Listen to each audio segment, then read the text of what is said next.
This is from Biafra's Got Talent. We are letting Biafrans know the reason why we should remember those who gave their lives for us, those who died, that we may live. You died to end my suffering. You died fighting for my freedom.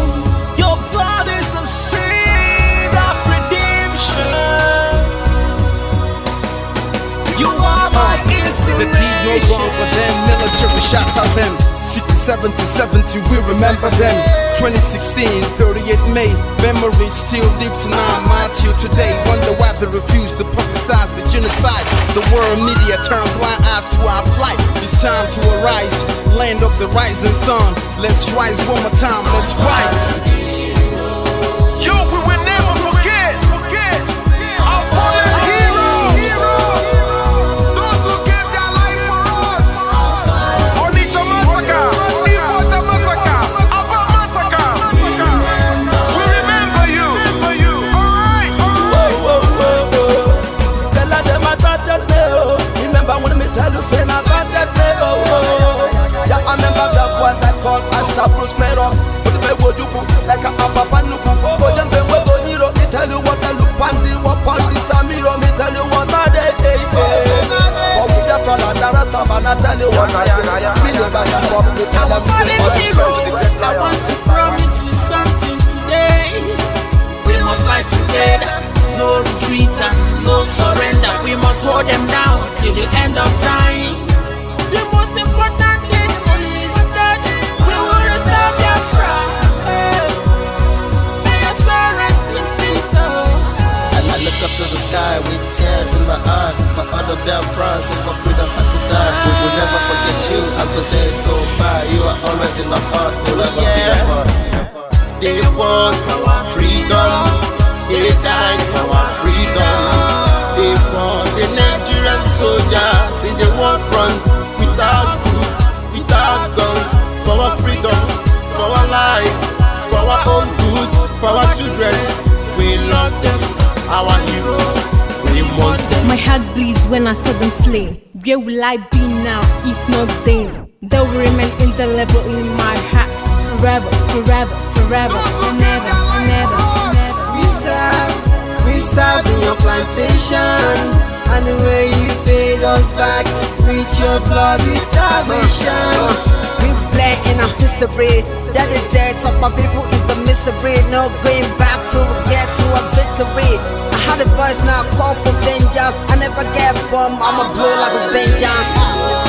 Yo, we will never forget our fallen heroes, those who gave their life for us. Onitsha massacre, Iwata massacre, Aba massacre. We remember you. Alright. Where will I be now? If not you, you died at Mali.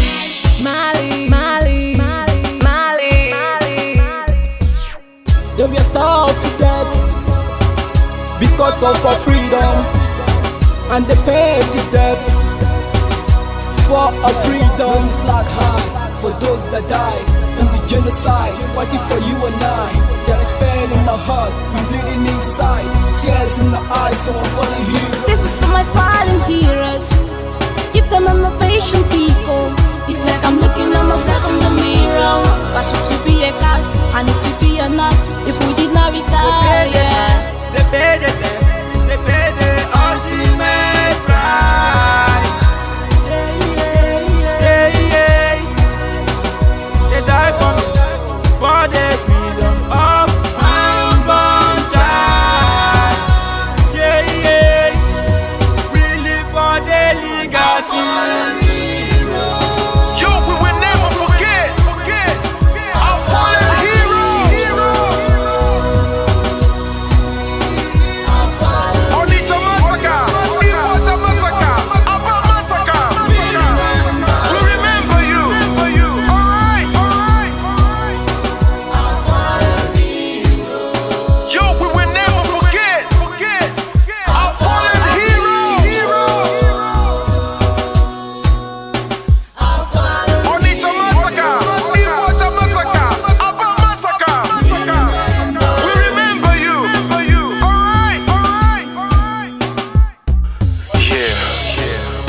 flag in the air. Never be afraid. March on, cause we are more than conquerors.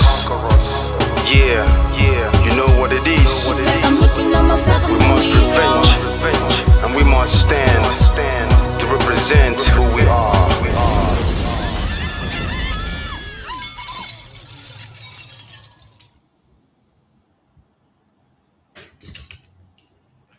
Fight on, brave boys, fight on, heroes of our fatherland. Pursue the enemy, harass him, destroy the invader. March on, brave boys, now that victory is in sight. March on and hasten the disintegration of the enemy already set in motion.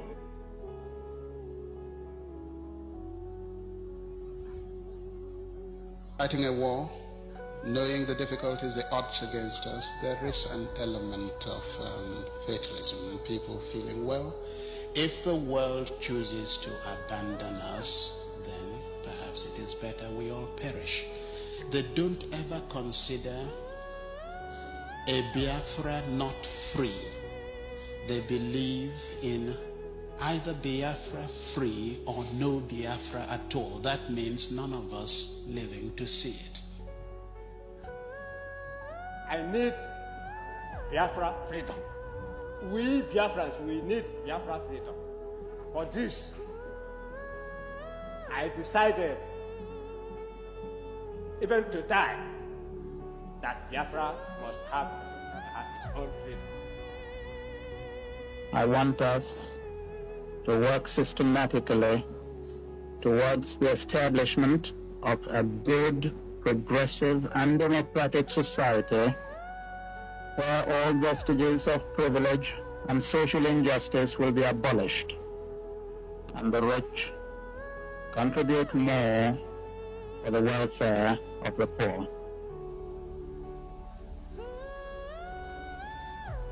If civil war comes,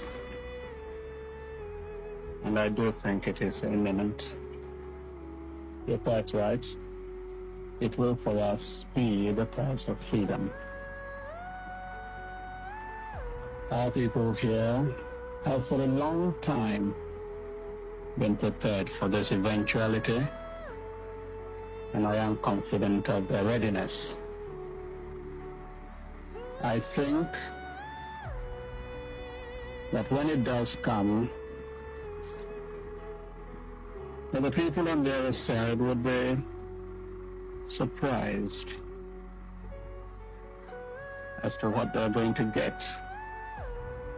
And I'm confident that it will not last long. We'll surely come out as a nation because we're fighting a just cause.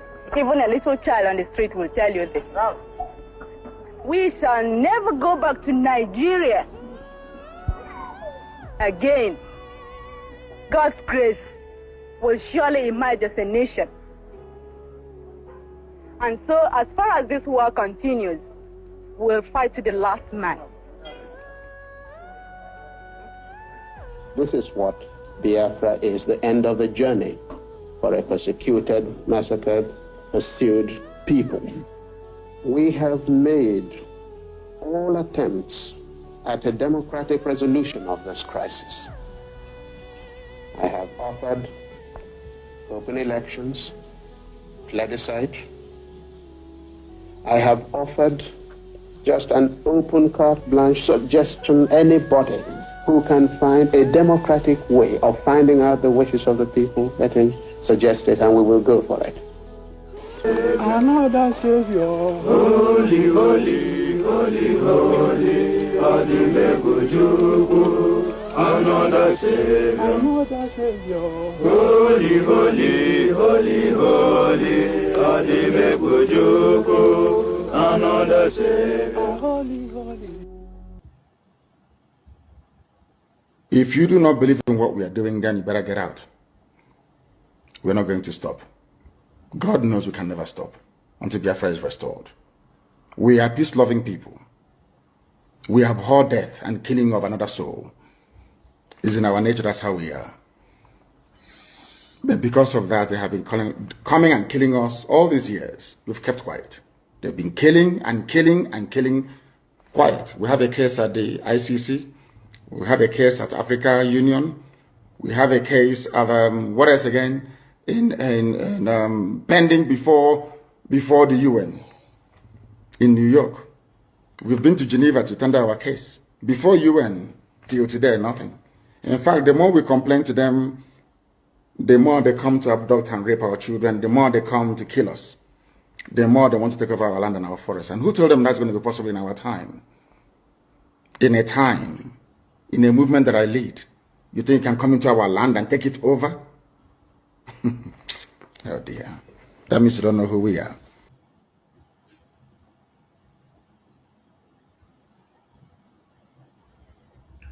Welcome, welcome, welcome. Thank you for joining us wherever you are joining from, whether you are joining us on TikTok, you're joining on Facebook, on YouTube, on X, wherever you are joining from, I welcome you.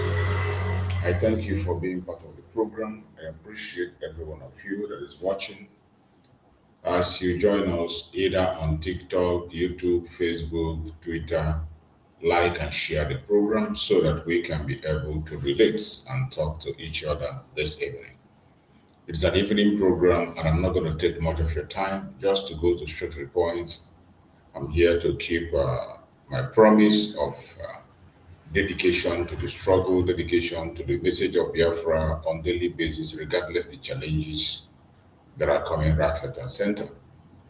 So wherever you are watching from, I urge you to like and share the program. Share to everyone that is close to you. Share to family and friends. Click like. It is important you like the program so that we can overcome the challenges of obstructions. So wherever you are connected on, like and share so that others can join us. It's an evening program and it's Sunday. I wish you all a very happy Sunday, by the way. Happy Sunday to all the Christians, more especially Biafran Christians. I wish you all a very happy Sunday in this new month of August. A very interesting and special month for us, a month of dedication. And as many as have been here today, I hope those of us that are Christians, myself, I'm a Christian. Some of us have gone to church and come back, like myself. Many are still in the church and many are preparing to go. Regardless of your regarding to the area, your location where you are. So whichever location you are, if you are still in the church, don't forget to pray for Biafra. Don't forget to pray for our leaders. If you have gone to the church and come back, I want to ask you, did you pray for our leaders? Did you pray for Biafra? And if you are preparing to go, don't forget to pray for Biafra. Don't forget to pray for our leaders. It is a responsibility that is on our shoulder that we will have to carry out. So wherever you are watching from, I urge you in the name of Chukwu to do what you have to do. I can see my beloved brother Uche Onyende. Thank you so much, my brother Uche. You are always here. You are one of the source of strength I have in this platform. You are always here, morning, afternoon, evening. Each time I'm here on the program, you are always here. Thank you so much, my brother Uche Onyende, for your encouragements. I wish you a very happy Sunday, and I pray that Chukwu Okike will continue to guide and protect you.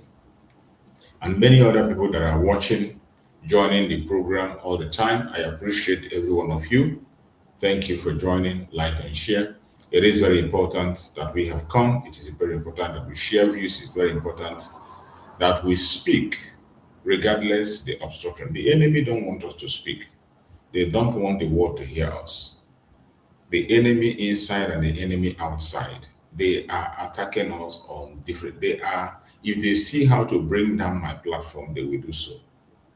They have been fighting, they have hijacked the platform, I took it back from them, they hacked it, I collected it back, and now they are trying to shadow ban the platform. They want to take it down by all means.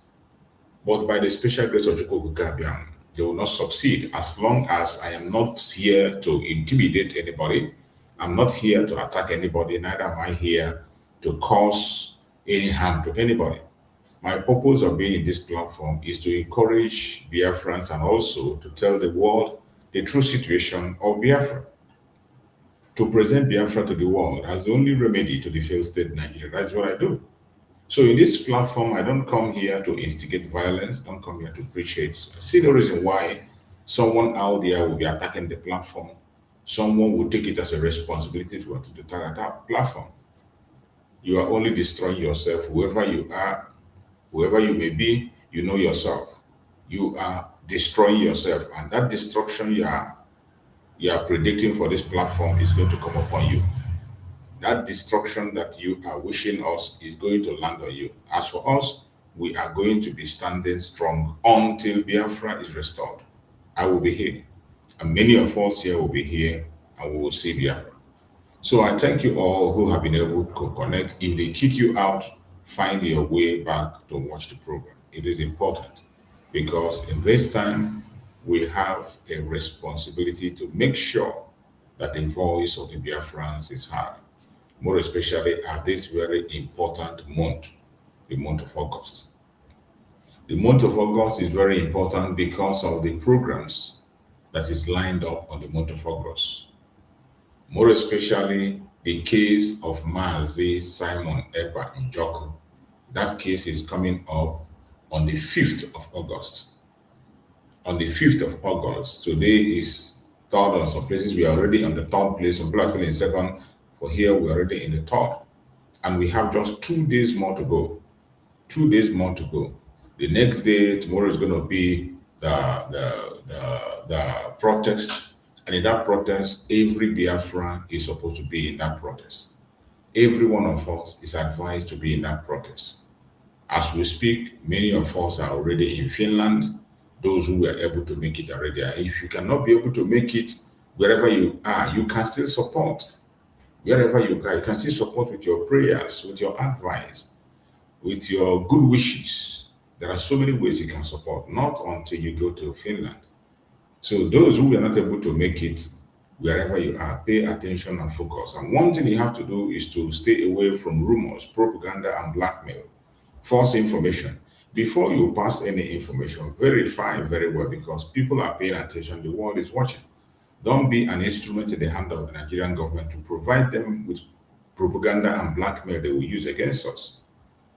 So wherever you are watching from, we need to be focused at these few days that we have. It is important. It's a very interesting time. So I welcome you on this Sunday sermon, as I always present every Sunday. And we are going to discuss on Prime Minister Simon Ekpa upcoming appeal in Finland. Why the rule of law, due process, and fair trial matters to everyone. That is what we are going to discuss this evening. From now until the end of the appeal, we will be talking about the issue of Mazi Simon Ekpa in support of his works, in support of his activities, and also calling the attention of the world on the needful to be done.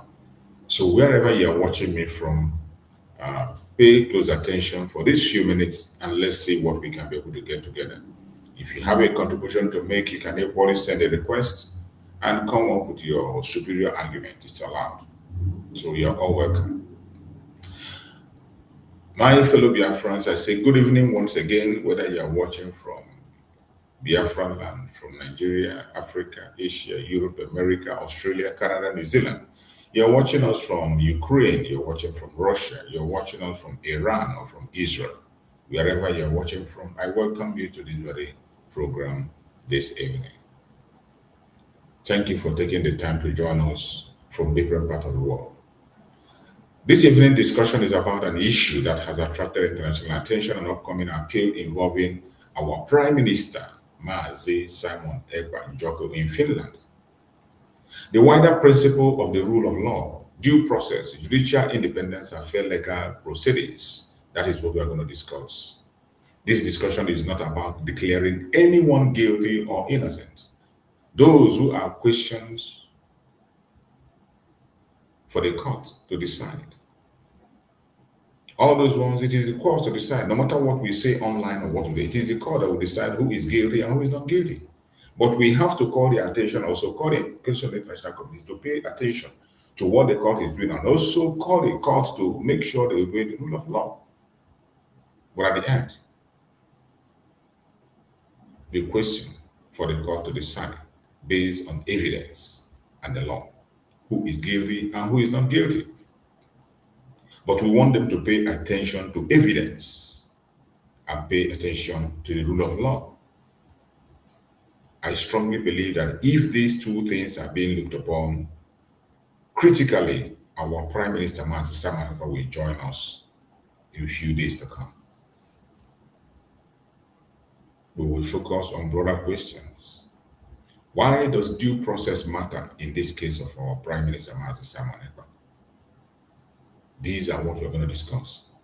I want us to look into it. Why does due process matter? Why is it judicial independence essential? Why are we calling and asking for judicial independence? Why is it essential?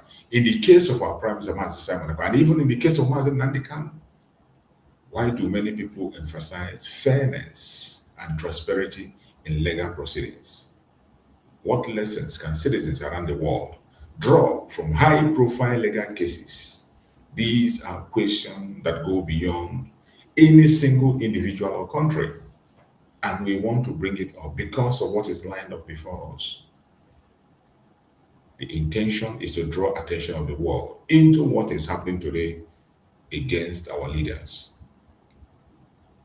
First of all, let's talk about the importance of the rule of law. One of the cornerstones of democratic society is the rule of law.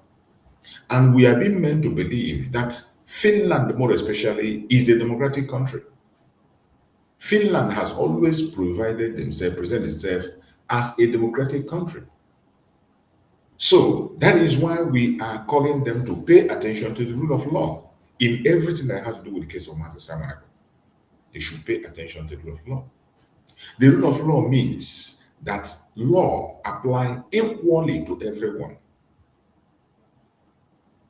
That is what the rule of law means. Not because he's a Biafra, not because he's a black person. He must be given the same rights every human being on the planet Earth gets.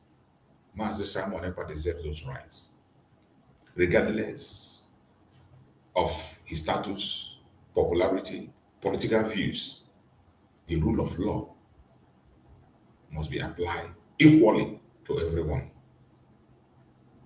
It is also means that government, when we talk about the rule of law, it also means that government institutions and citizens are expected to operate within established legal framework. And as you know, our Prime Minister Mazi Simon Ekpa is a lawyer, a practicing lawyer in Finland. And there is no way he will know the rule of the law and then go against the law. It's not possible. Something must be wrong somewhere. And that thing that is wrong is what we want Finland authorities to correct. The evidence provided by the accusers of our Prime Minister. The rule of law. Adequate representation. That's why we are asking for that. For the rule of law to be upheld, an independent judiciary is needed. An independent judiciary helps ensure that legal disputes are resolved through evidence, legal arguments, and established procedures rather than public pressure. We can see that there is a lot of Nigerian pressure on Finland. Even from the first time they arrested Mazi Simon Ekpa, it was based on pressure from Nigeria. Simon Ekpa was arrested, but before they could pull out accusation or charges against Mazi Simon, it took almost 6 months. He was arrested without any evidence. They arrested 5 minutes after Simon Ekpa, and then they begin to search for evidence. We can see that is a flaw. The due process was not followed.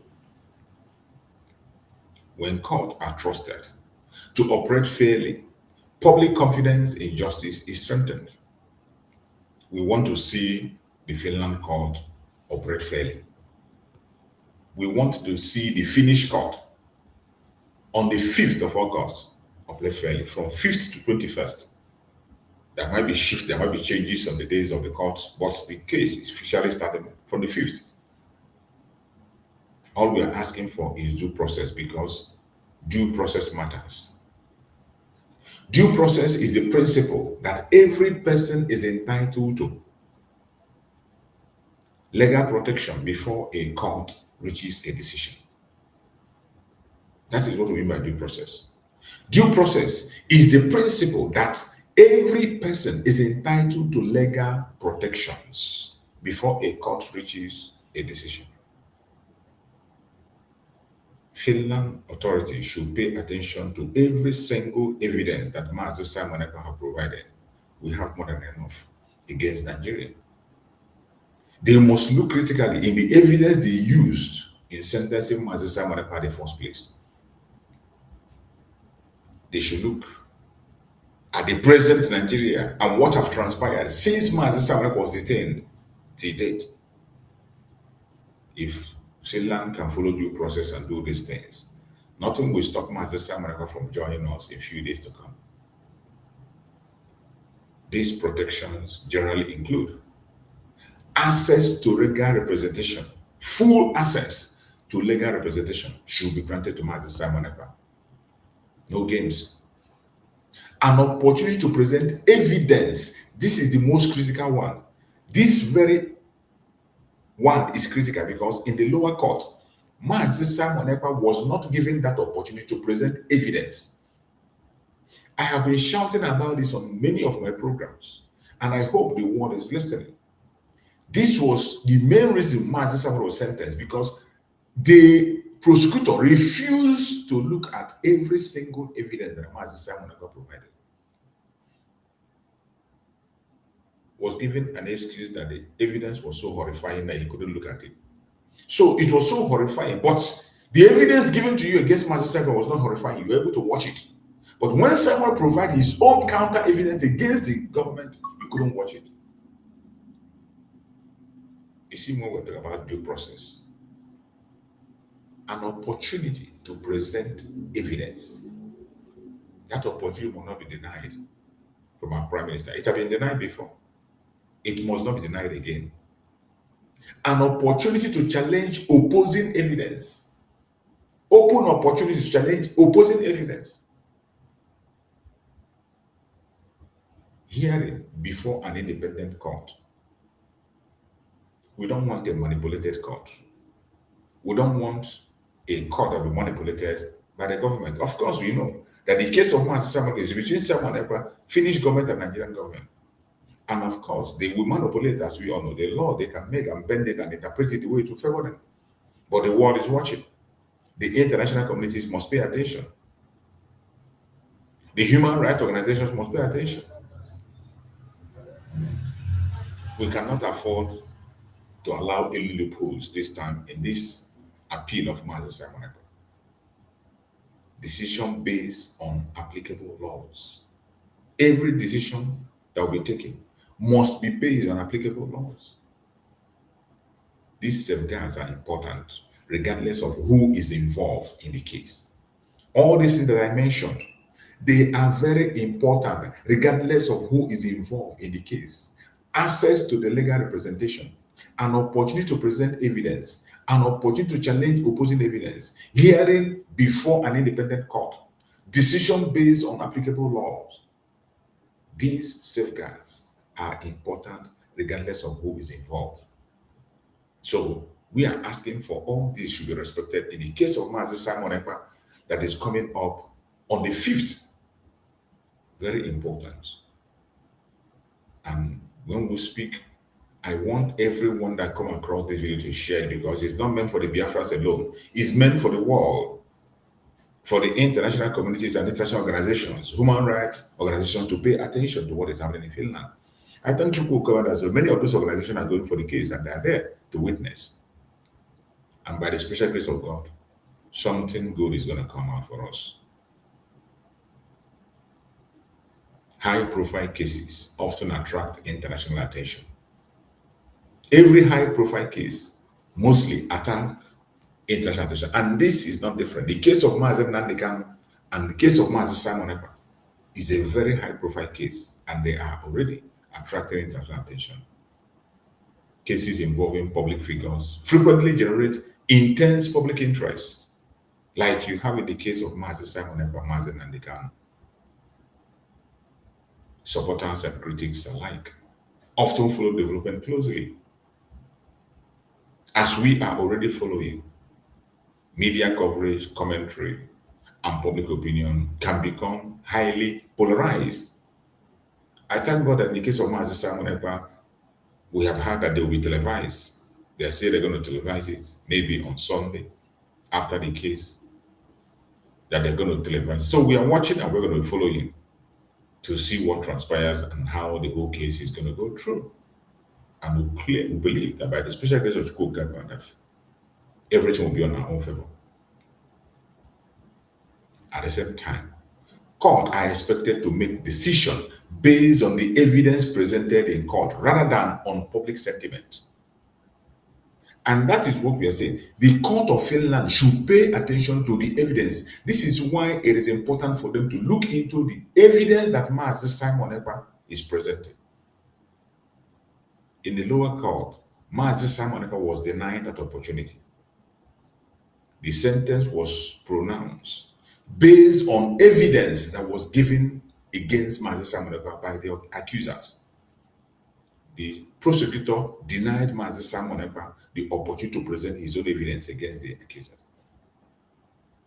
So do you think that the outcome will be the same if they had looked into the evidence of Mazi Simon Ekpa, which we have thousands of it, and as of today, there is more evidence is there. Practical ones that you can just look and see without somebody giving to you. But of course, it's in a law court. And I believe that the lawyers of Mazi Simon Ekpa have done their homework, and the human rights activists that have been conducted and all the other foreign lawyers that are conducted, they have done a lot of work. So something is going to give way. This discussion is important in maintaining confidence in judicial system. Very, very important. And Finland must pay attention. We know there are different perspectives. The case has prompted a range of viewpoints. Those of us who are supporting Mazi Simon Ekpa, we know him as an advocate for Biafra, self-determination. And we believe that his legal rights should be fully respected. That is all we're asking for. The only thing we are asking for is that the full right of Mazi Simon Ekpa should be respected. We are not asking for pity, leniency, or any special treatment. No. We are asking for the rule of law, fairness. He should be treated equal as other people have been treated. That is all we're asking. That's all we're asking.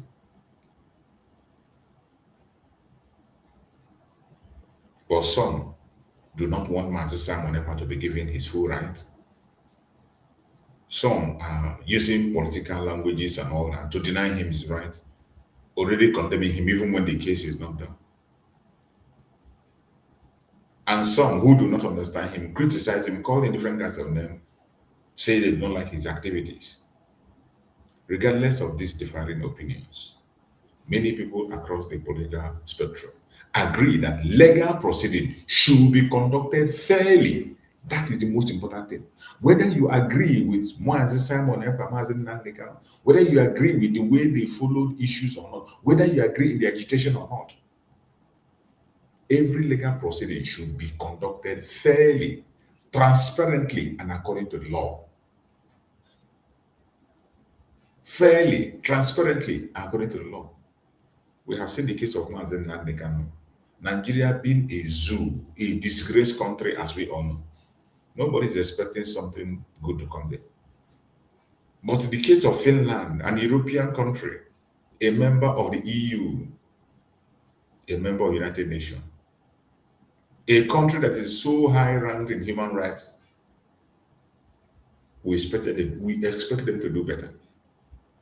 We expect them to do better. There's no reason they would take an evidence from Nigeria and jail a person without proper investigation or looking into a counter evidence. It is not proper. And I believe that Finland is going to make that correction this time. It's an opportunity for them to correct their human rights status again. If they don't, they are doomed. Citizens around the world often express opinion on issues they care about. Many people are expressing their opinion. And when you look at the public opinion, you can see majority are calling for the freedom of Mazi Simon Ekpa. Even in Finland, many people who knows the story of what transpired or what Mazi Simon Ekpa stand for, they are in support that he should be released, that he's innocent. Citizens around the world often express opinion on issues they care about. Peaceful civic engagement can include respectful public discussions, just as we are having, lawful demonstrations, just as we're going to have on the 4th of August, lawful demonstration in Finland on the 4th. There will be a protest. Biafrans are already there, prepared and ready to go. Writing to elected representatives, we have written so many petitions. We have written to so many offices in regard of the case of Mazi Simon Ekpa. That is right thing to do, and we are doing that. Supporting human rights organizations, following legal development through reliable sources. That's why I told you that you must be careful the information you pass. In this case of Mazi Simon Ekpa, don't say something you are not sure of. Don't just go and break a news because you want to send the breaking news. You want to gain viewers. You want to gain popularity. You spill lies to people. You create a narrative that does not exist. Don't get involved in that. More especially Biafrans. Biafran content creators, they should be very careful. This is not the time to just push information because you want to.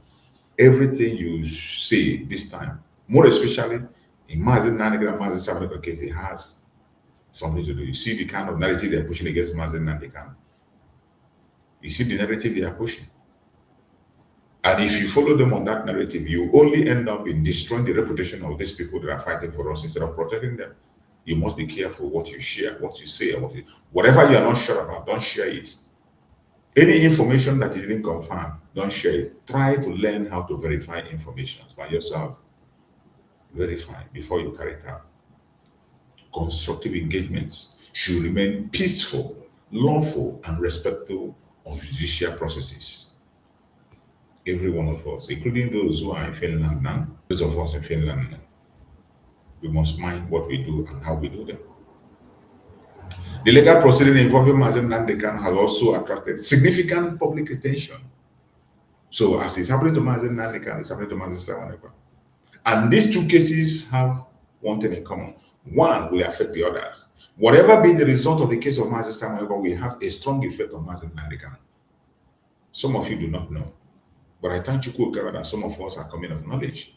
Many members of IPOB, they are today calling for support of Mazi Simon Ekpa and speaking the right word. This is not the time for propaganda and blackmail. This is the time to separate the chaff from the wheat. And that separation is started from the Supreme Leader Mazi Nnamdi Kanu. He has started it, and we follow suit.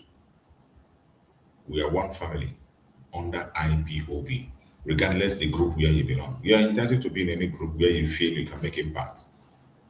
Whichever area you feel you understand their idea, it is much more good. Just go there and do what you have to do. There's no point attacking anybody or saying anybody as an enemy. You have the right to pursue Biafra based on your own understanding. At the end of the day, we will put our effort together and we can be able to achieve more than anybody can be able to talk about. We, the supporters of Mazi Nnamdi Kanu, have called for respect for his legal rights too. We are calling for fair judicial treatment for Mazi Nnamdi Kanu, just as we are calling for Mazi Simon Ekpa. Even like Mazi Simon Ekpa, some people are still holding views against Mazi Nnamdi Kanu. You see them fighting so hard to destroy the image of Mazi Nnamdi Kanu, pushing different kinds of propaganda and blackmail against him. As with any legal matter, it is important to distinguish between public opinion and judicial determination. In the case of Mazi Nnamdi Kanu and Nigerian government, public opinion is playing a major role. That is why when it comes to the case of Mazi Nnamdi Kanu, you must be very careful. Finland has a policy where their citizens do not talk about a case in the court. If you go to Finland, you will see people discussing Mazi Nnamdi Kanu. But in Nigeria, they will come to their conventional media to create a narrative against a case that is in the court. They will use their social media chihuahuas, content creators, their conventional media to create a narrative. Nigeria is very good at media judgment. And that is why when it comes to the issue of Mazi Nnamdi Kanu, we are paying close attention. Whenever we see such nonsense, we debunk it. Like the idiot that came to call for the death of Mazi Nnamdi Kanu and opened his mouth critically and said that taking the life of Mazi Nnamdi Kanu will restore normalcy in Biafra. That is madness taken too far.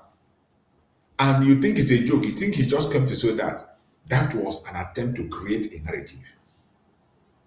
That was an attempt to create a narrative to turn the people against Mazi Nnamdi Kanu. Nigeria has been doing that. They have tried that with the first set. The first group came. Iken Guruago, Udele, Nneka Chimezie. They came, the VOS, they came together and they were preaching a narrative against Mazi Nnamdi Kanu, just to paint him, just to detach the public love that we have for him, to detach the public opinion from him, to remove the public opinion on his own advantage. That was the major work Nigeria wanted to do. Nigeria wanted to do with Iken Guruago, Udele, Nneka Chimezie. They were the ones in front line of this attack. And then they sacked DOS. They were using them to create a narrative to show the world that Biafrans are no longer with Mazi Nnamdi Kanu. That is what they were doing. But I thank you, that Biafrans are very, very wise. Biafrans, we are not sleeping. We were all awake and we were watching. Biafrans did not blink, not even for a second. We didn't blink. We didn't blink. We followed them bumper to bumper. We fought them head on and we continue to fight them till tomorrow. I appreciate the media warriors who are online, some content creators that are saying in their heart, who have rejected that narrative because it doesn't stand. Every single lie they had against Mazi Nnamdi Kanu, it's all a lie, propaganda and lies. There is no evidence anywhere to show that Mazi Nnamdi Kanu was against his people or was doing anything for his own personal interest. A man that have lost his own career, lost his own parents, lost his cousins, lost a lot of his followers, and yet was given a lot of offer, financial offer, positions, resources, and yet he said, no, all I want is something that's going to benefit my people. And yet, the same people he is fighting for will on camera and begin to speak against him. You should know that it's not ordinary. But I thank you, that a good number of Biafrans, more than 90% of Biafrans are standing 100% beside Mazi Nnamdi Kanu. And there is no amount of blackmail and propaganda that will change that. The more you blackmail him, the more you make us love him more. The more you blackmail Mazi Simon Ekpa, the more you make us love him more. And the more you continue to push your line. Every day, like today, many people who didn't understand Mazi Simon Ekpa before, they have begun to understand him better. Many people who did not understand Mazi Simon Ekpa joined you in your lies and propaganda. Today, many of them have turned back. Many of them, they are regretting their actions. Many of them have confessed. Many of them have apologized. And that is the work of Chukwu Kabiam. And in time to go, more things are going to happen. More things are going to happen. It is important to distinguish between public opinion. I want every Biafran to pay this attention to this. Sometimes we don't even know which one is the fact, which one is a suggestion, which one is just an idea that someone just brought up. We don't differentiate. So many of us in the media, more especially the content creators, they don't know the difference between fact and rumor. They don't know the difference between fact and rumor. The way they report, the way they make their titles, you begin to wonder, on which planet are these people living? It is important to distinguish between public opinion and judicial determination, allowing the court to assess the fact according to the law. We should be very careful. We have seen that a lot in the case of Mazi Nnamdi Kanu, people passing wrong information, including Biafrans. In the case of Mazi Simon Ekpa that is coming up on the 5th, we must be very careful. All we are asking for is fairness, because fairness benefits everyone. We are not asking for any special treatment for our leaders. Fairness, the rule of law, is what we are asking for. Fair legal procedure are not important only for one individual or one movement.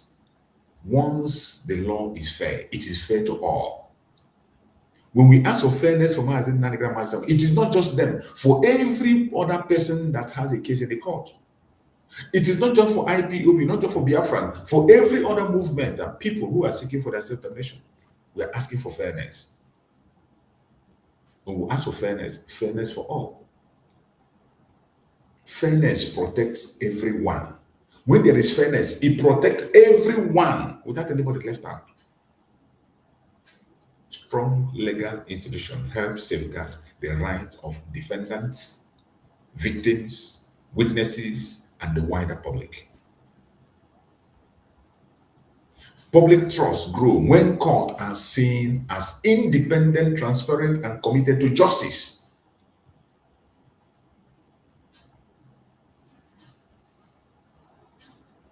The reason Nigerian government today is not trusted and will never ever be trusted is because you cannot find independence in their court. You can't find transparency in their courts. They are not committed to justice.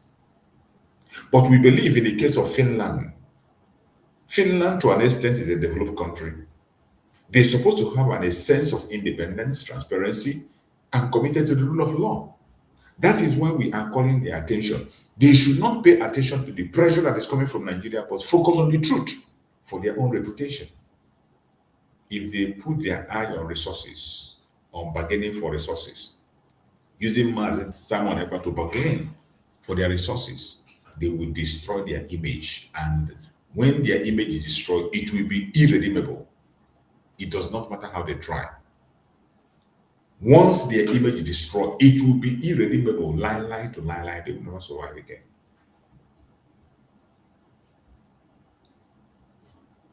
That is why we are calling their attention. They have the opportunity to redeem themselves now. The Finnish authorities, the Finland court have the opportunity to redeem themselves from their mistakes. Nobody's above mistake. But this is the time to correct that mistake in this appeal. In everything that is happening, there is international dimension to it. Around the world, governments, legal experts, human rights organizations, journalists, and members of the public often observe significant legal proceedings. And that is why we are calling them to observe. The case of Mazi Simon Ekpa need to be observed by all human rights organizations and international communities. They need to be there. And already we know so many of them are going to be there. And that is why I'm convinced that Mazi Simon Ekpa is going to get justice in this appeal. It's not like the one that they did in secret. This one is going to be very, very open. The whole world is going to be paying attention. Such attention can encourage transparency and accountability while respecting the independence of the court. All this while we have been shouting for international attention. It is very important because such attention can encourage transparency, accountability, while respecting the independence of the court. This is why we have been shouting. And I strongly believe that something positive is going to happen this time. International interest does not determine court outcome though, but it can contribute to broader public awareness of legal principles and human rights. That is why we are calling for their attention, and they must pay attention. As this appeal proceeds, many people will continue to follow development closely. Whatever one's political view, the principle of due process, judicial independence, fairness, and the rule of law remains fundamental to justice. Let us continue to engage respectfully, seek reliable information, recognize the importance of allowing courts to perform their responsibility according to the law.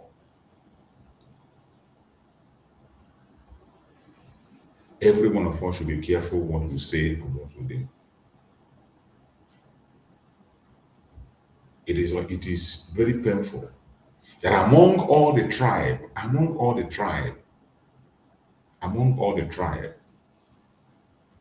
in Nigeria. It is the Biafran people that do not know how to preserve themselves. Among all the tribes, the major tribe, Hausa, Igbo, Yoruba, and even others, it's only the Igbos that are not paying attention to self-preservation. I'm going to play a video. That's a video that I think I have played that video before, but I need to play that video to pass a message that was preached by a Reverend Father. That message of that Reverend Father, this is the time to go back to them. For us, maybe, just maybe, some of us will learn our lesson. Some of us have done so much damage to ourselves, so much irreparable damages, and I think it is time for us to go back to base. It is time for us to rethink about what we do and how we do what we do, because a lot has happened in the past, and we cannot continue to allow this to happen. We cannot continue to allow evil to happen. So many that happened in the past. I want us to pay attention to this very video I'm about to play. Let us learn a little lesson in it. The failure of the Biafran people, the Igbo people more especially, we have failed in so many places. The unwillingness to defend ourselves and protect ourselves, to preserve whom we are. We are very good in selling out our brothers. We are very good in selling ourselves. We are very good in leading our own people to the slaughter. That is not a good thing. It is not. It is not. And we need to stop that as soon as possible. We need to stop that. Let's listen to this. Something is wrong with you. Something is wrong with you. Money mama, money hand book it down weekend. Like it again, they say like online. On a back cigar, money have the truth of what we see. They go in the political and no bionia. Iga, Malaria, up with them good people, now, even all the tribes in Nigeria, up no one in the even from Bible, the only tribe know how to protect their own. So the elites know how to fight and protect their own. That's what we see in the Bible now. But you go to one time I want to pray that when I'm the best way I can because actually we work on this. Did you hear that? Did you hear that? That is wrong and truth. And I want you to hear his explanation more for you to understand that everything he's saying is just the truth. Now, eventually, we know, and the government in Nigeria, they the man, we're Koega, we're Tuniananga. Ndiausa, Ndineguru, Ndifulani, Ifunkobamofa, when they want to know property, Alakula, like Seneca, now, when you find, I didn't want to then give one on Libo, name of Bible at the same time. Get below the one, he will make that problem. He will very big problem. Other case away, and somebody have one in the member. Oh, say not going on the election, can they? Oh, look at cheap of Funubudo, one of the major, most powerful countries ever in the world. A women election, the fact the man who lose the election. Was one of the election. The terrorists, the Hamas, the ISIS, the Al-Qaeda, the Boko Haram. They want to know what now, one man now, the man at the election. You want nobody to be on them, demand about election. Even problem. If I can deal now only because of an event. You must over now only because of that same event. You have a problem. Very serious problem. Very serious problem. Even in our Bacasea, Bonandilo, because of the better Basilo Israel. It's okay, ma, they know begin. Obuna, Ndilo, if a negative, Ndini, Jesus, as like now, election and the Bukita. Get another election, the man of that. Israel, they get that they wrote you. This is the covenant children of God. And they power, they si no phone apple black and the faka where the mogo did not chip with up they were going out. This is the root, this is the boom which they can root you give an one something is wrong. Something is definitely wrong with you. My mama, my hand book it out weekend like it didn't and they say like online. On our cigar, but they have the truth of interest. Raw truth. Iga malaria ka pop be from good people from Wabi. Now even all the tribes when in Nigeria, up more one in the even from Bible. The only tribe know how to protect their own. Ndibo. Truth. Truth.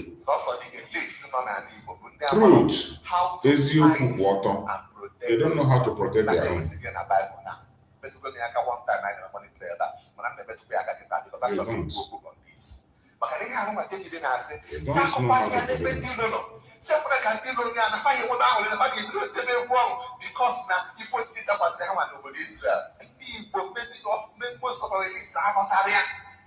Oh yeah, but in the watch over the weekend, Umukuru and Toro Biana Yoruba, Bianas Naka, Yoruba Nation, Yoruba Nation.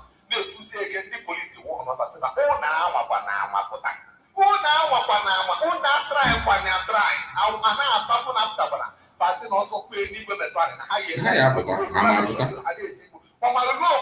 Everybody's very surprised.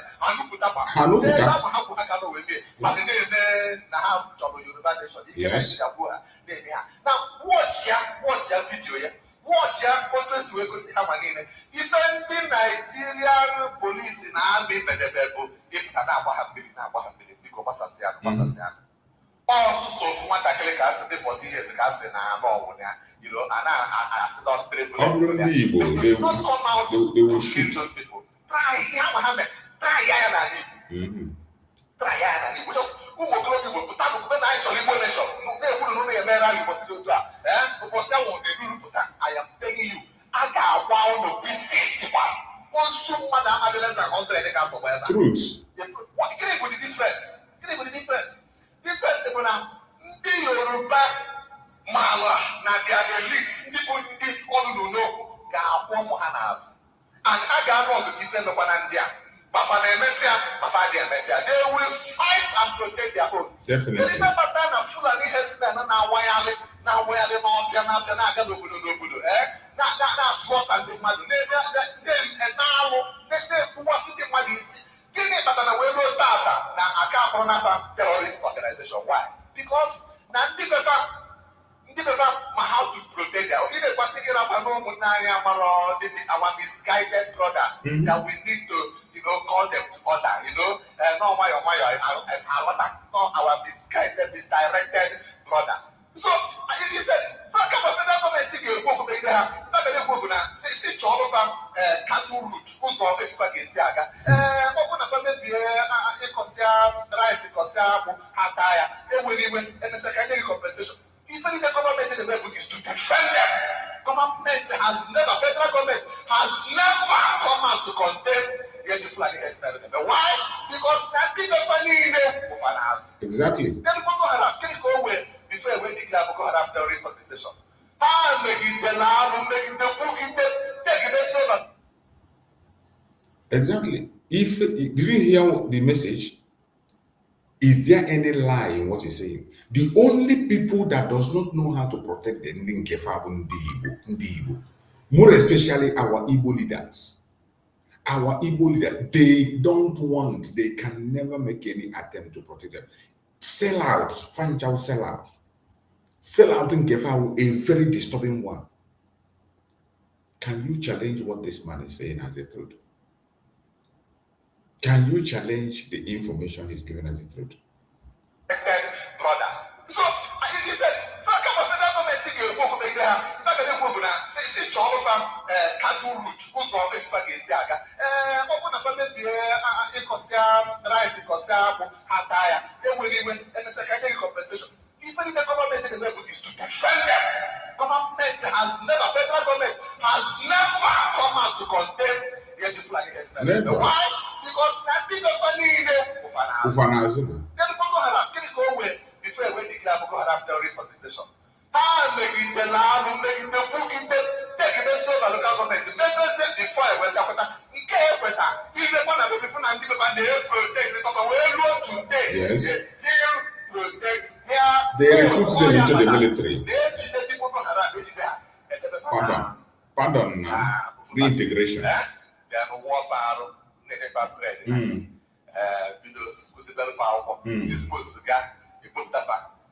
Uniform. They have to work around Yes. The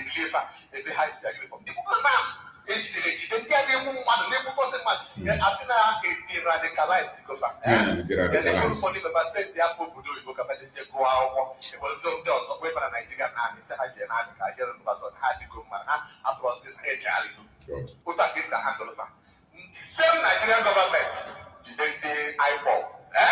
Ndị akpọ awụ asa awụ ha na sel ndị agbagburu agbagbu ndị nri afọ ebe e ga-etebe apịtị atụghị ha n'ime apịtị ha na-atụrụkọ n'ime apịtị you humanize them, you mess them up, you do all manner of things to them, and then reason na ndị elite ndị Igbo a na-akụrụ ndị federal government agasatụ na-akụrụ fa aka. That is it. Because the Igbo man does not know how to protect his own At all. values. At all. At all. They don't. They don't know how to protect themselves. Foundation for the case of this and for the benefit of our viewers. Ndị a dị efe ebolola anyị n'oge ka ngosi gị an event na obodo Israel. O nwere nwa mmanụ bụ onye onye Levi. In fact, this story is in Judges chapter 9 to 21. Ga summarize ya. Now this man no one ka ịkpọzi ya n'ọnụ nwanyị mana ọ concubine ka Bible kpọrọ ya. Mana nwunye ya nwa anya adịrị ya mgbe ọ na-agba n'ilo na-eso nwoke. So je kwa iko die chọpụta. So die chụna ya ben ya.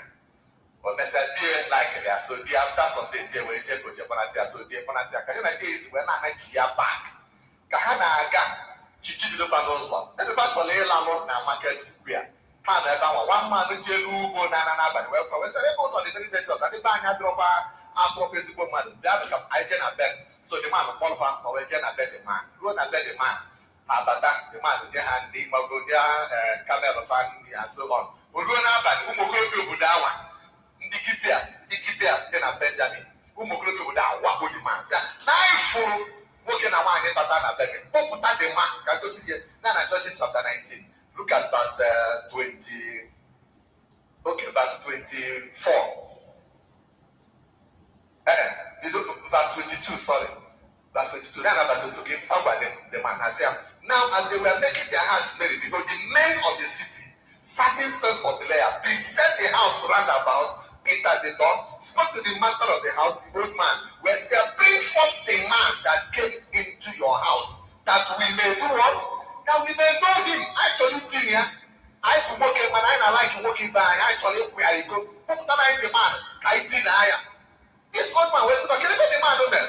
And when one exactly the same day I came out na so na kumola. Ka ko no mo mo one ko di na sa atro one. When I mo ka na mo ka I get the mo ka. I get the mo ta.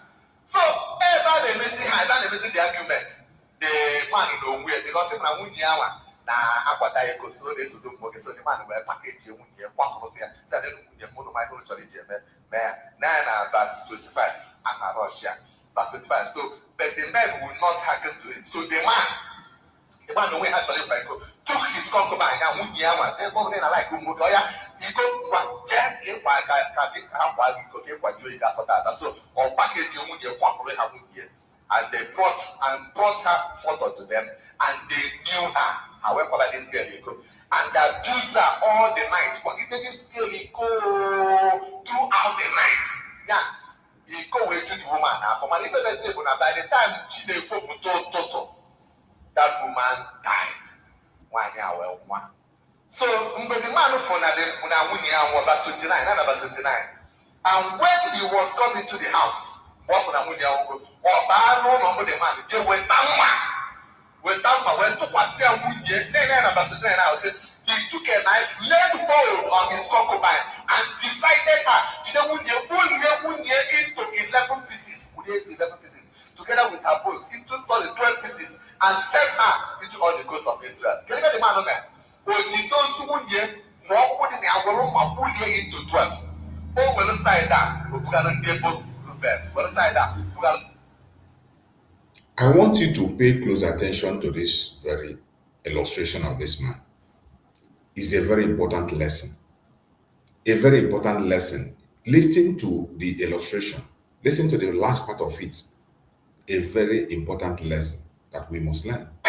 Is wrong with you. Something is wrong with you. Money hand a weekend like it didn't get they say like online. On a cigar, money have the truth of what was Yama, they go in the police and no Pionia. Iga Malaria, what we film with the police and now, even all the tribes everywhere in Nigeria, up no one even even from Bible, the only tribe know how to protect their own. So the elites how to fight and protect their own. That's everything in the Bible now. It is very painful. It is very painful. The illustration of this man, I'm looking for the last part of this message of this man. I want you to pay attention to the last part of his message. The last part of his message is very, very touching. You are going to learn a great lesson from the last part of the message. What transpired after they insult that woman, they killed that woman. The husband slaughtered the woman and sent the parts. Into 12. Oh, well, side that. We're going to well, side that. We're going to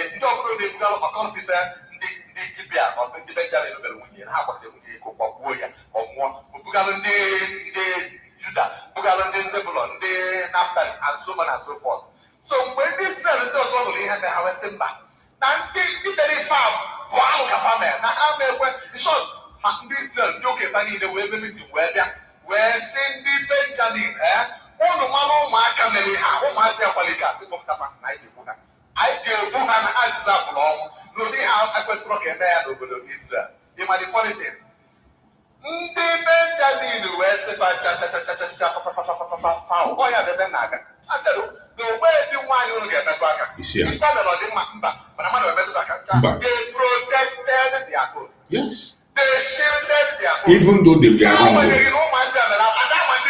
Even though they were wrong, they protected their own. We won't release them.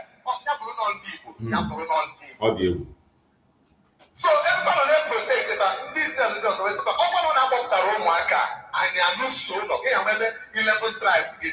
Hasina had ready in the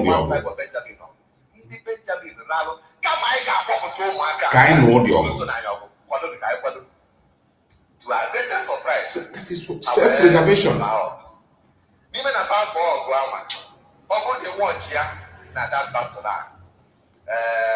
Verse 21, chapter 20.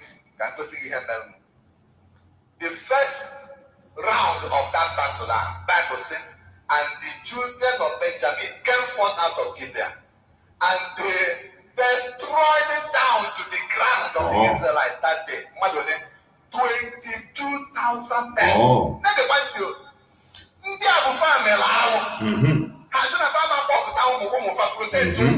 They are one of them. 11 tribes were How many? For protecting their own. God fought for them. Israel in the war, Israel 22,000. They protected their own. Reconcile that. Israel next year, simple. Israel went around to 9 verse 23. Verse 23 was, and the children of Israel went up and wept before the Lord until evening. Now, sorry, down at verse 25. 25 was, and Benjamin went forth against them out of Gibeon the second day, was in Ekpa, and they destroyed down to the ground of the children of Israel 18,000 men. All of them were people that were drawing the sword. Benjamin, who was 18,000, if I call 18,000 for 22,000, or the 40,000 Israel, who's not the land. Why? Because each one of Benjamin is I say that I now want to protect our misdirected brethren. Absolutely. fight for them. Obodo niile ma how to fight for their own use. Except the Igbos. Even the youth to this one must make a mistake. You will first of all, not go if people they put on all you chago no go they see but that's any mono. You were not going to way close to the yes. They were definitely not support that. All that I see against it. But they put up publicly, they go see how we are. Or fear them to control them. That is exactly the situation get that one Igbo land. And even this story that you will discover wisdom of God but they Israel don't know how we decided about when that aja. Give your Benjamin again because they were fighting to protect. You see, this message is very important, and this message is for every Igbo person. Those of us that come online to castigate Mazi Nnamdi Kanu, castigate Mazi Simon Ekpa. You might not like their method of approach, and you don't have any method that is better than theirs. You are not even making any effort or providing any solution. But you channeled all your energy in attacking them. You channeled all your energy up to the extent of calling for their death. A fellow Igbo man, shame on you. Shame on you, more especially all these political elites. Look at Soludo. Soludo is sponsoring people, sponsoring the attack of Mazi Nnamdi Kanu to destroy the image of Mazi Nnamdi Kanu and make sure that Mazi Nnamdi Kanu is murdered. Soludo was the first person that came out and said that releasing Mazi Nnamdi Kanu will not bring peace in Biafra land. Soludo was the first person that made that statement, that releasing Mazi Nnamdi Kanu will not bring peace to Biafra land. Hope Uzodinma is there doing his own. Every time he's inviting military against his own brothers and sisters. Pitamba is there, selling his own land and his brothers to the Janjaweed. Among all of them, the only one that is still saying is the Abia State governor. Only Governor Oti, after 60 years, only Governor Oti was able to give Agironsi a befitting remembrance. After 60 years, the first military president of Nigeria only got a befitting remembrance after 60 years, thanks to Oti. If not for Governor Oti, nobody is going to do it. And it is their responsibility. If Mazi Nnamdi Kanu come out tomorrow and say, let us observe an important celebration for Agironsi, they will say Mazi Nnamdi Kanu is disobedient. Why are you doing it? Our Heroes Day, it is Mazi Nnamdi Kanu that put in place Heroes Day, 30th May every year. And when he introduced that 30th May, they fought him. They fought Mazi Nnamdi Kanu different places, called him different kinds of names. And Mazi Nnamdi Kanu stood his ground until many of them come on board and begin to observe it. And you see how wicked they are. Even as they adopted now, they want to change it. They say they want to change the Biafra Heroes Day to Igbo Day. Bunch of idiots. They always that they cannot use their brain. Some of them are working hard to change Biafra Heroes Day to Igbo Day. And even an idiot was making that suggestion. Fagote and media, and they saw that Biafrans don't care about that. They're nonsense Igbo rubbish they are presenting. If you want to do your Igbo whatever, go and do your Igbo Day. Why do you have to use it to disrupt the Biafra Heroes Day? A day that millions of Biafrans, 5 million and more, children and women were murdered. Some of them hate Mazi Nnamdi Kanu because of that, because that Heroes Day is attached to his name and his achievement. Something you cannot do, somebody else do it. You get angry. The same way the security of Biafra and ESN was created after Mazi Nnamdi Kanu has called them many times, told these people who are supposed to do this illegally, Create a security outfit. They are coming. They are coming. Fulanis are coming. Terrorists are coming. Create a security outfit. Mazi Nnamdi Kanu announced it more than a year. They didn't do anything. Other regions were creating their own creative, and Mazi Nnamdi Kanu created the ESN. Instead of them to applaud that initiative, what did they do? Only that time they went and create a bubago to counter the ESN. The ESN that the whole Southeastern region embraced. When Mazi Nnamdi Kanu launched them, they were embraced. Nobody spoke against it. Nobody attacked it. Nobody attacked it. They were embraced and accepted. No single person attacked it. They went and created a bubago. You and I know that after creating a bubago, that was protest in the whole Biafra land was protesting that they don't want a bubago. The entire Biafra land went on protest, say, we don't want a bubago. There was a protest. In the whole Biafra land, they say, we do not want a bubago. The videos are still online. So you wouldn't say maybe I'm making it up or maybe I'm forming it. Go to Facebook, even Facebook, type on Facebook, you type protest against a bubago. And you will see different states, all the 5 southeastern states, massive protest because a bubago came and they were taking innocent life, murdering people, become a political tool, a government tool. And Buhari was using them to massacre the Igbos. Buhari was using them to make way for the invasion of Igbo land, which was later revealed. Buhari was using them to destroy Igbo land. Through the governors. Dave Umai, Hope of danger, Seibo. And that is what they are still doing until today. It is only our people that do not know how to pray. I want you to go back again and listen to the message of this Reverend Father. Go back again, listen to the message of this Reverend Father, and when you see an Igbo man, you cry. Igbo elites, all these people that call themselves elites, all these politicians, when you see them, you spit on them. When you listen to this message very well, when you see anybody that tells you that he's an Igbo elite, you spit on him. A boy asshole. The only people that don't know how to protect them. Look at the Fulani protecting their terrorists, making sure that their terrorists is sponsored to Hajj in Mecca and come back, making sure that their terrorists are employed and given security, placed on salary.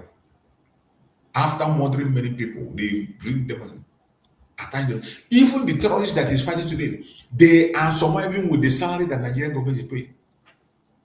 These active terrorists that are active working, their name is still in the list of government payroll. Government is still paying them. Nigerian government is paying terrorists. They are paying them. After they recruit them, this their repentant whatever is a way to place them under salary with the government. This is their system of radicalization or radicalization. From there, now they say 1,000 graduates. After the 1,000 graduates, they will put their name on the salary scheme in Nigeria, and they go back and continue their work. Every morning, a land will come to their account. Every month, a land will come to their account. But the innocent ones, the genuine ones, those of us asking for our genuine rights, they don't want our voice to be heard. They attack us right and center. It is a shame. It is a very, very big shame. And I hope we wake up before it is too late. I just pray that some of us will wake up before it is too late, because what is coming? What is coming? Many of you who is supporting this one Nigeria will not survive it. I bet you, many of you that is joining them to preach this one Nigeria, you will not survive what is coming. Today, when you go to their media and you see what Nigeria has become, you see the kind of news they are bringing by their own conventional media. That is why every evening I play one news or the other, so that you listen by your own self. Let it not be that we are just in our social media talking. I will bring their own news and play it. Then you will see the news that is coming from their own media. from their own conventional media. After listening to it, then you tell me if that is a country you'll be proud to be part of. After listening to it, you tell me if you will still be proud of being part of the Zoological Republic of Nigeria. It is sad. It is sad. Wherever you are, I urge you to prepare yourself. Prepare yourself. We have one last opportunity to save our Prime Minister Mazi Simon Ekpa. If you can pray, pray. If you know how to pray, pray. Support in any way. Not necessarily, even if you cannot go to Finland, you can support with your prayers. You can support with your finance. You can support in any way. Any way you know you can support. Join and support. If you know the way you can support, join and support. It is not too late. You can support financially. You can support spiritually. You can support morally. You can support any way. If you can pray, whether you are a Christian, you are a Muslim, you are a Hindu, you are a traditionalist, anyone you know you can do, start doing it now before it is too late. Start doing it. Start doing it. We have an opportunity to save our Prime Minister, Mazi Simon Ekpa. Our protest is going to commence by tomorrow. The protest on the 4th is going to commence for next tomorrow. So join the protest and also pay attention. Stop sharing rumor. Don't any information about the case of Mazi Simon Ekpa. If you are not sure, don't talk about it. Don't speak about something you do not know. Only say what you know. I appreciate every one of you. And let us listen to their conventional media and see some of their debates that proves us right. Because when we speak on our own media, they say, oh, so I bring their own. Let us listen to the report that is coming from their own conventional media. And then it's left for you to make up your mind if you still want to begin to support your one Nigeria. Or you now understand that it's all over. Let's listen. To another interesting edition of News Compact on Voice of the People Television, VOPTV. Well, from key countries and evolving security reforms, with dramatic tensions and debates over governance, it's been another eventful week with developments that could have lasting implications. We'll also examine the stories driving public conversation, from calls for accountability in law enforcement to fresh criticism of the presidency over the state of the economy. Stay with us as we break down the headlines, provide context, and discuss what they mean for Nigeria's politics and the road ahead. I am your host, Chukuma Okoro. Many thanks for joining us. Now, let's bring in our guests. We have in the studio here Mr. Shehu Shopito, Chairman, Accountability Camera and Transparency International. He appears here in the capacity of the Public Affairs Analyst.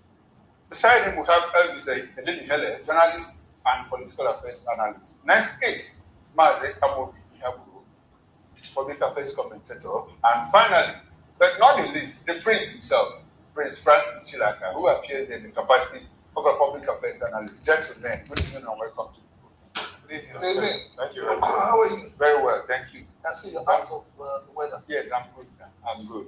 Well, let's quickly run into it. Let's begin with the start story of what happened in Jos Plateau State, where a 25-year-old University of Jos student, Ibrahim Baya, allegedly died after being tortured by individuals who accused him of stealing an iPhone 12, at an off-campus residence. Police say 3 suspects have been arrested. Investigations are ongoing and more suspects are being sought. While authorities condemned the act, stressing that criminal allegations should be handled through lawful procedures rather than mob justice. The incident has sparked widespread outrage, with University of Jos Alumni Association demanding a transparent investigation and justice for the deceased.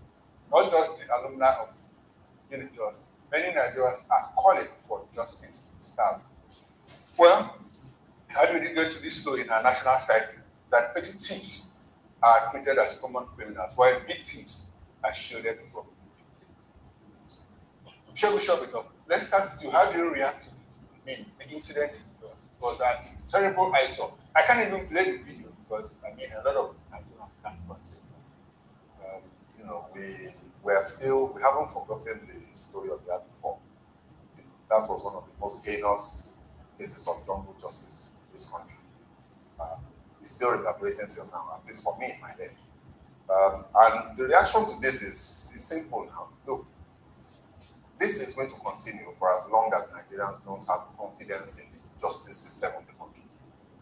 Very condemnable, nobody can justify local justice by any stretch of the imagination. It will always be a bad thing, and we must continue to speak against it. We must demand that the perpetrators of this criminal activity, because they are also criminals, take the life of anybody extrajudicially, you are a criminal, you are a murderer.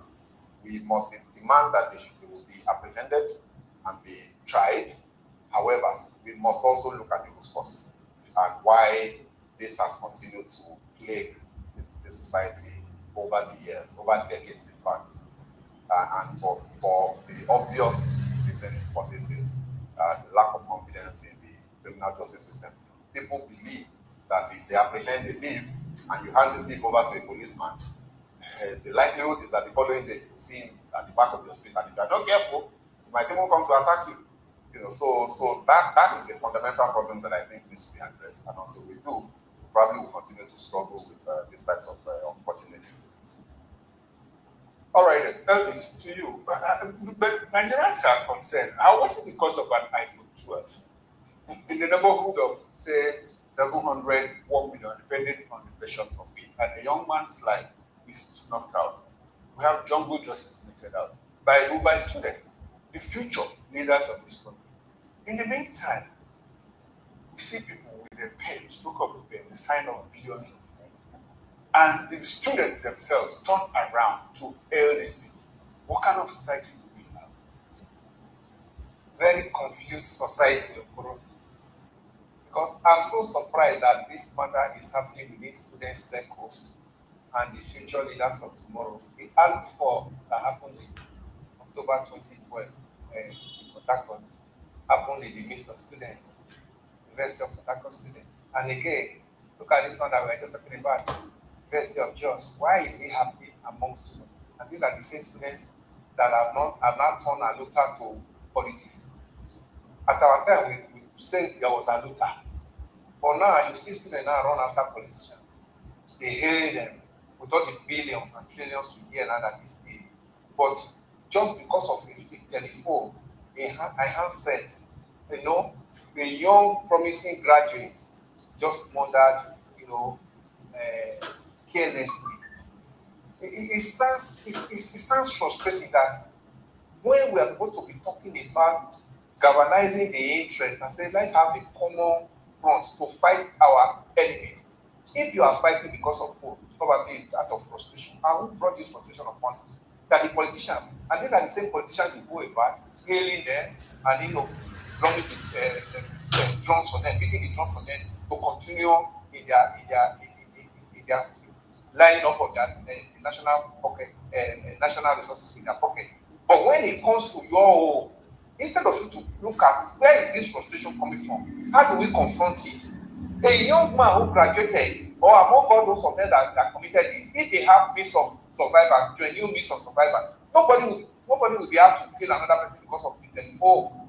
But because of the frustration on top of them, and the people who cause this frustration on them are people that they celebrate daily, they now see their own colleague like an enemy. That's what led to this. And besides, if this was actually a real case, nobody is supporting jungle justice.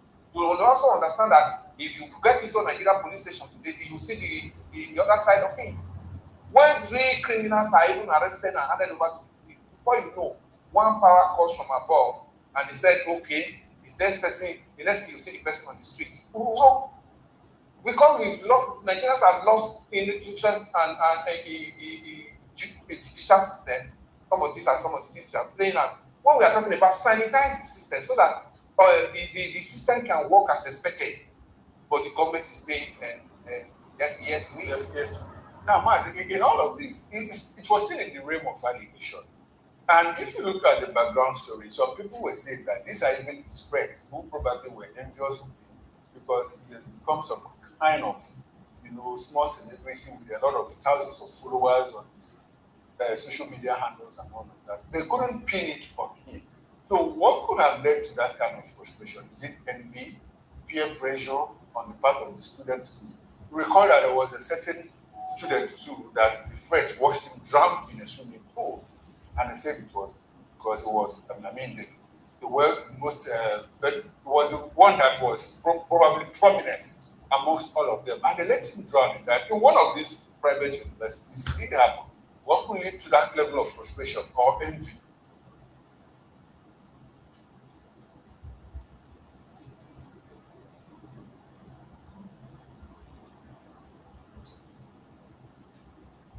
What's their source of income?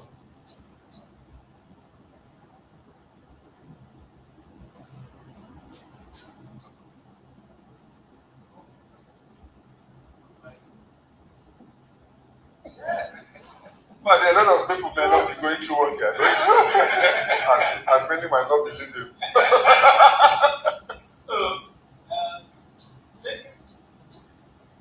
Okay, Mazi, I'd like for you to hold on to your line of thought. I'll come back to. We need to fix something here. Prince, how do you react to the development?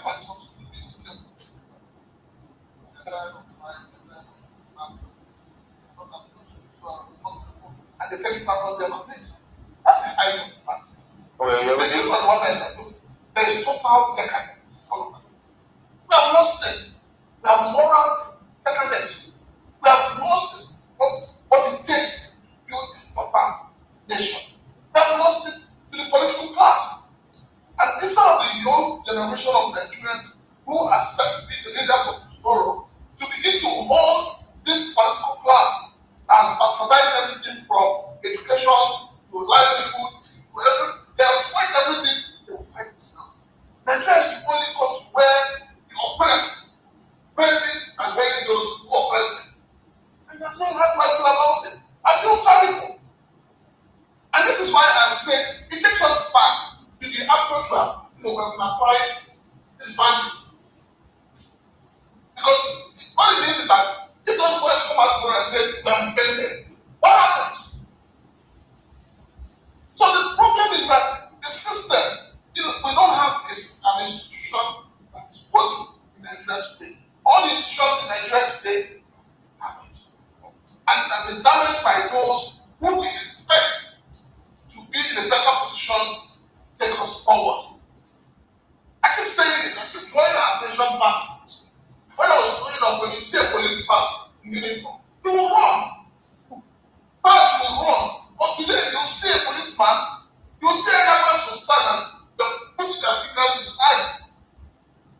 You see a child will go to school and the parents stop from the child, the parents will take calls to school and go and pick the teacher. So there's no place in Nigeria today that is silent. And it is because of what? One word, corruption. When you're talking about no place in Nigeria where there is sanity, I'm thinking that the next story might shock you. If you didn't feel anyhow in this one, or probably you expressed how you felt, let me give you the next story now. This one will probably shock you. Because Cardinal John Onayeka, he had a meeting, Catholic bishops with the president. And he said that the president appeared unhappy during the meeting with the Catholic bishops because they gave him an honest assessment of Nigeria's worsening economy and social conditions. According to the bishop, the cardinal, the bishops believed people around the president were presenting an overly optimistic picture of the country. So they felt obligated to speak candidly about the hardships facing ordinary Nigerians. He said the president rejected the bishop's consent, insisting the economy was performing well and that the country was not in a crisis. Although neither side changed this position, Onayeka said bishops had fulfilled their duty by delivering their message and hoped the president would eventually be confronted with the realities of the way. And you know what? You know what the president told the bishops? He said Nigerians have been hungry even before I was born, coming from a country's president. Let us all.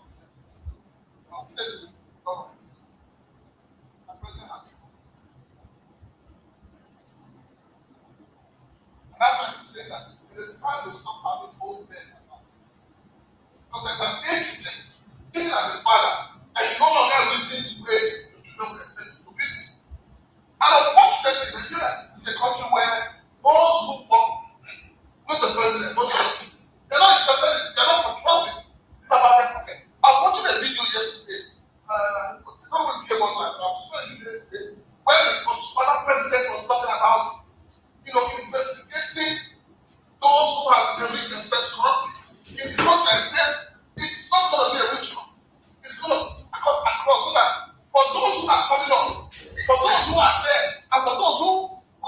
tomorrow. If you decide that you want to steal, want to enrich yourself from the coffers of London, you have yourself to pay. How do you have something to pay? It is when we fight this cancer called corruption very well. That is when we say, guys, let's be right. Mr. President has already said to the leaders, right in your president, sacrifice. It is Mr. President sacrifice. And those who this is Mr. President sacrifice. And I tell all many Nigerians who are busy, supporting, the attitude of the service. There is no filling station today as for APC. For those in power. There is no market where you buy different stuff. We all go to the same market. Do you know what landlords are doing today? Do you know how landlords are building tenants today? The landlords will wake up from the pandemic, we don't want to move out. There is no, you see, everything in this country today is like there's no leadership. It's painful, it is sad, this is the reality we are facing. This is the reality we are facing. Mazi, the president doesn't seem to be listening. The president prefers to believe people around him. And Bishop Onaiko said, well, it looks like he is angry that we're even telling him the truth. The sad aspect of it is that we have a president that said, even before I was born, Nigerians have been hungry. How do you react to that statement, to that comment? I was taken aback. Seriously. I think Mr. President had lost it. And this is retrogressive, in its entirety. For, I think, a government, what is sought, should be able to give hope to the hopeless. Now, I do not think Mr. President has sufficiently demonstrated that in terms of giving hope to Nigerians. He even told the Catholic bishop that they should, their church now, they should go and see their congregation and all that. So, and he said he is there to minister unto our needs, that he didn't beg for the job, and he was given, and that he must do his best. Now, people have taken up the challenge of telling you that your best is not good enough. Please, Mr. President, improve. And you see, one thing with this administration is that of late, they are becoming too belligerent. If you hold different views on how the economy will, be and all that, they will think you are fighting them. It's not my fight. What is happening in this economy presently is for a concerted effort towards achieving an economic growth. People should suggest, if you are doing it bad, the other way around, people should come and tell you, please do it this way, Nigeria. So if you now say, of course, it's a media age, told us that he doesn't see the hunger we're talking about.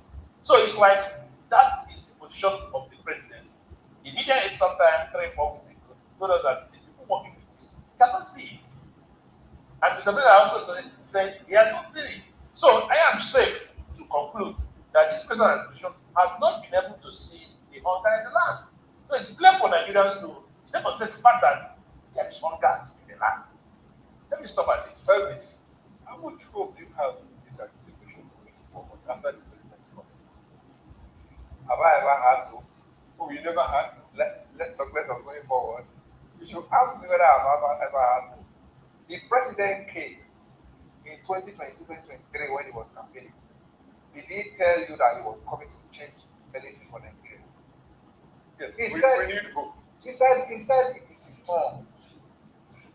And he didn't speak it well. He didn't say it. He said, he said it, for those who do not understand that. I was just trying to borrow a general language, you understand? So with that, what are you expecting? At the end of that, they went up and dusted an old manifesto from and came up and put renewed and said renewed hope. Is it not where we are? When he came into power after he was sworn in, he said he was going to continue from where President Buhari stops. And if you want to put the president of Nigeria together today, you'll discover that President Buhari has done worse among all the presidents that have ever ruled this nation. Then he said he was going to continue from there. Then fast forward to where we are, just about 2-3 weeks ago, he said Buhari is in and he is Buhari. When you put all these ones together, what were you expecting? And he went further and said he doesn't need social media. because it will give him high blood pressure. It doesn't. So where do you now want president to hear that Nigerians are crying and Nigerians are hungry? When his aides keep telling him, somebody, if his aides are some of his aides are in this today, you know what they'll be telling him. You know what they'll be telling Nigerians. They quote statistics and data that don't correlate with what Nigerians are going through. And those are the statistics and data they quote for the president in Aso Rock. So when the president hears this, the president said, okay, we are doing well. What is their latest propaganda? States have so much. States have so much. But they have forgotten that even the states that they are talking about have so much. Almost all the states now belong to APC. Is it not?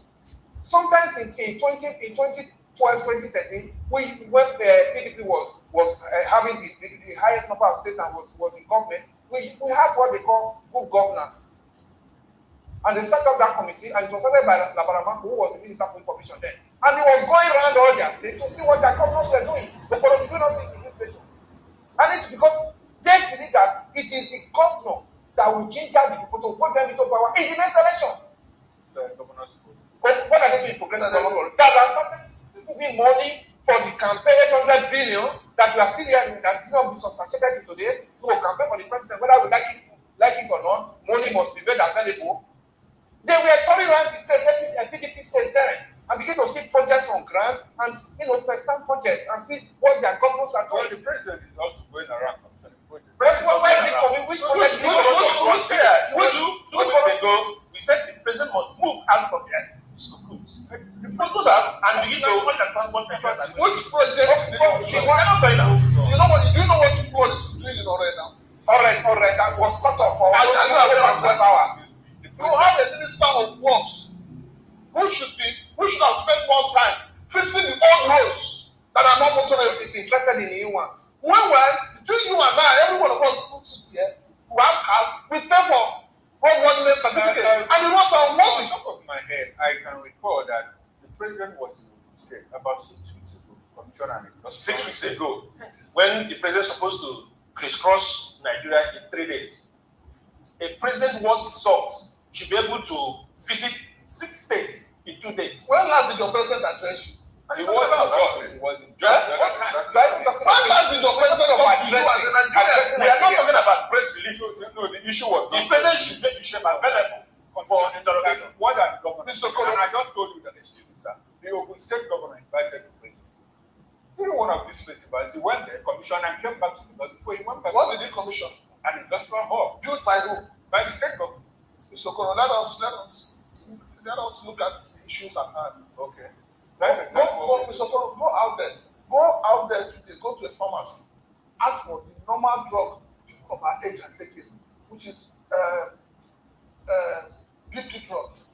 Go and find how much it costs. So the issue wasn't about. No, the issue was about the president. What are the governors? It is no. When you say when you walk through the streets of Lagos, because we hear that the governors are collecting a lot of money. When you walk through the streets of Lagos, what do you feel? When you look at people's faces, when you interact with people in offices, in pubs, churches, how do people react to the situation around? The president is living in a completely different universe, living in a completely different reality.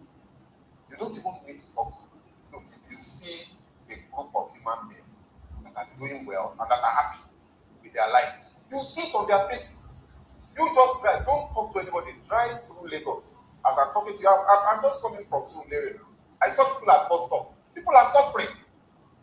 If I drive from Ogba, away from Ogba to Ikeja, sometimes it's so terrible. You start your drive, you are looking at, I am very observant, so I look around me. I see some people, this young man wearing this particular thing, this young lady wearing this particular thing, and then holds me. The drive took me maybe 20 minutes to get to Ikeja. When I get to Ikeja, I see those same people arriving on feet. They trekked all the way from Ikeja. This is the reality of Nigerians today. Trekking from Ogba to Maryland is the reality of Nigerians. That's the reality of Nigeria. Absolutely. Nigerians are suffering according to Absolutely. According to the president, Nigerians have been suffering. The president is one man. He is living in La La Land. No, he's one man. Saying Nigerians have been suffering even before I became president. That's why we elected him as president. I hear people say, oh well, President Tinubu is not the cause of Nigeria's problem. Who are the people? Nigerians, like us. That statement of the president is an unimpeachable offense. You cannot, one of your fundamental duties under our constitution is to provide welfare, security of lives and property. It is a contract. It is, look, it's a legal obligation. Now, how can you, as the president of Nigeria, open your mouth and say people have been suffering since before I came? You were brought in to stop that suffering. The president cannot tell Nigerians that we will always have the poor. That's a religious statement. Even the religious people are still saying, yes, we will have the poor, but we will make as many of them out of poverty as possible. And that Nigerians are that's what you told me. His best is not enough. The Nigerians are supposed to be the judge in this matter, not the president setting the exams, being the vigilator, and also mark himself. Leave Nigeria. Nigerians have set exams. You said you know the problem we are before you came in. That you actually ask for the job. You keep telling Nigerians he asked for the job. If you ask for the job, then you ask for the job. The president was even angry that I told him the truth. Absolutely. That is why I said, if you make a suggestion, you come. And you support them. That is not the attitude. And you know, when I read this thing that happened between Ekpa, I wasn't surprised. You see, when you see a president, a leader that is surrounded by yes people, it is because that's what they want. We are all leaders in our different. Look, in my own organization, I want people. If you see the truth and you don't tell me, and I discover it, I will fire you. Because I know that if you don't tell me the truth, I'm on my way to failure. If you have Bayo Nonuga, Daniel Bwana, Tope Faswa, people that are turning logic upside down, that see white and say that it is greenish gray. Look, it is the president that is encouraging them to lie to him. And it is evident by what we know. Sorry. Did you watch the recent interview of Bwana? Where they asked him, Mr. President said that if I don't give you light, constant if I come back, don't vote for me. He said, has he come back? Exactly. And then that person told you that, look, it's only 6 months away to election. He said, wait till then. How can you give us constant electricity? Sometimes that they are taking Nigerians. Exactly. Yeah, exactly. Now, I want us to be very fair. And be fair. We here, and I think that's where the question is that. And inflation is easy. You don't see this thing. No, it's true. No, it's true. I mean, this is harvest season. New yams are coming out. And at least I have an opportunity here 3 days ago to actually try to price some tubers of yam. Even the new yams that are coming out, the tuber is going for 6,500. 6,500 for a tuber of yam, and minimum wage in station is 600 or 6,500. Yes, one tuber of yam. This was on Wednesday this week. Then for a minimum wage of 70,000 naira, you know what we see have? There's some telling you things are coming down. Why is it coming down? How many Nigerians are in the farm as we speak? With the killings all over. Is the president not aware of that? But the argument, where is the money to buy this? The argument. How forceful is that? What theory is that? No, killing almost 1 year. Who has founded it? Has he ever been talking? He came to office less than 1 year. He changed his secretary. He bought here. He renovated all this. He got and renovated all the needs to recruit. Has he ever been talking? At some point, members of the National Assembly were willing to talk. The next allowance is salary. Salary they are looking for. Okay. But let them come and report their agents. They have reluctantly been unable to tell Nigerians what their salary is. What we do is one thing. You understand? Officially, they cannot tell you what their salary is. Because they themselves, they don't even know. After all, they send players with their emails. Okay, we also hear that they are getting close to 1 trillion naira for this budget. See, Mr. Okoro, let me be very honest with you. As we see here, let us say to Nigeria, you have state governments. You now have development commissions. You have local government chairmen. Please, please, we need to remove this constituency allowance, or whatever it is called, for these people. We need to. We can't have different people doing the same thing. Okay. We need to remove it. All right. If we need to move on. We need to move on. Okay, last one here. Yes, if the constituent allowances that we collect actually goes down as expected, most of what we are discussing here this evening, we will have been discussing. Or the people will have been feeling it. Is it the time Benjamin Kanu is having? No, it's been doing with 780 million. No. See, I want us to be fair again to ourselves. You don't expect that after the going into an election that the president will not be. That is what leadership is. Going into an election. That is what leadership is. You will admit. Which leader will do that? I'm just asking. Jonathan did it. You tell us our issues, then tell us the solution. Simple. That's all. We know you are not a magician. Even ideally, at this time, we are supposed to be talking of scorecard. Exactly. What has the government done? What has it done as 3 years? 3.5 years old. And more importantly also, if our election is credible and transparent, Mr. President will not do what he has. Exactly. Absolutely. He will not. Because you know Nigerians will work for him. And he will. That's the point. And that was why when they were tinkering with the electoral act and whatnot, many of us said these are some of the issues that need to be, better than the electoral act. Finally, so that no leader can come and begin to money over you. Finally, since we are talking about the election, am I consider that? Well, he said, I didn't know somebody said look at it's not good that he's not. Look at Mr. President's demeanor in that case. But he has got his body language. He has also said that he's a stubborn politician. So what are you talking about? It's up to the and we thought we are now that we are still talking about elections, where the Nigerian Democratic Congress (NDC) has called for the immediate suspension of the Lagos Commissioner of Police, Gianni Fatai, over his attendance at the inauguration of the Lagos Capital Appointment, the Tinubu Police School, campaigning for the presidential election, where the opposition party described his presence at the event as partisan and argued that he undermined public confidence in the policies strategy. The NDC called the police authority to investigate and sanction tied system force and all regardless of politics. The prince, to keep the peace. Is there anything wrong in the going there? No, first and foremost, we need to ask ourselves what kind of police and who is the policeman? Who is the police?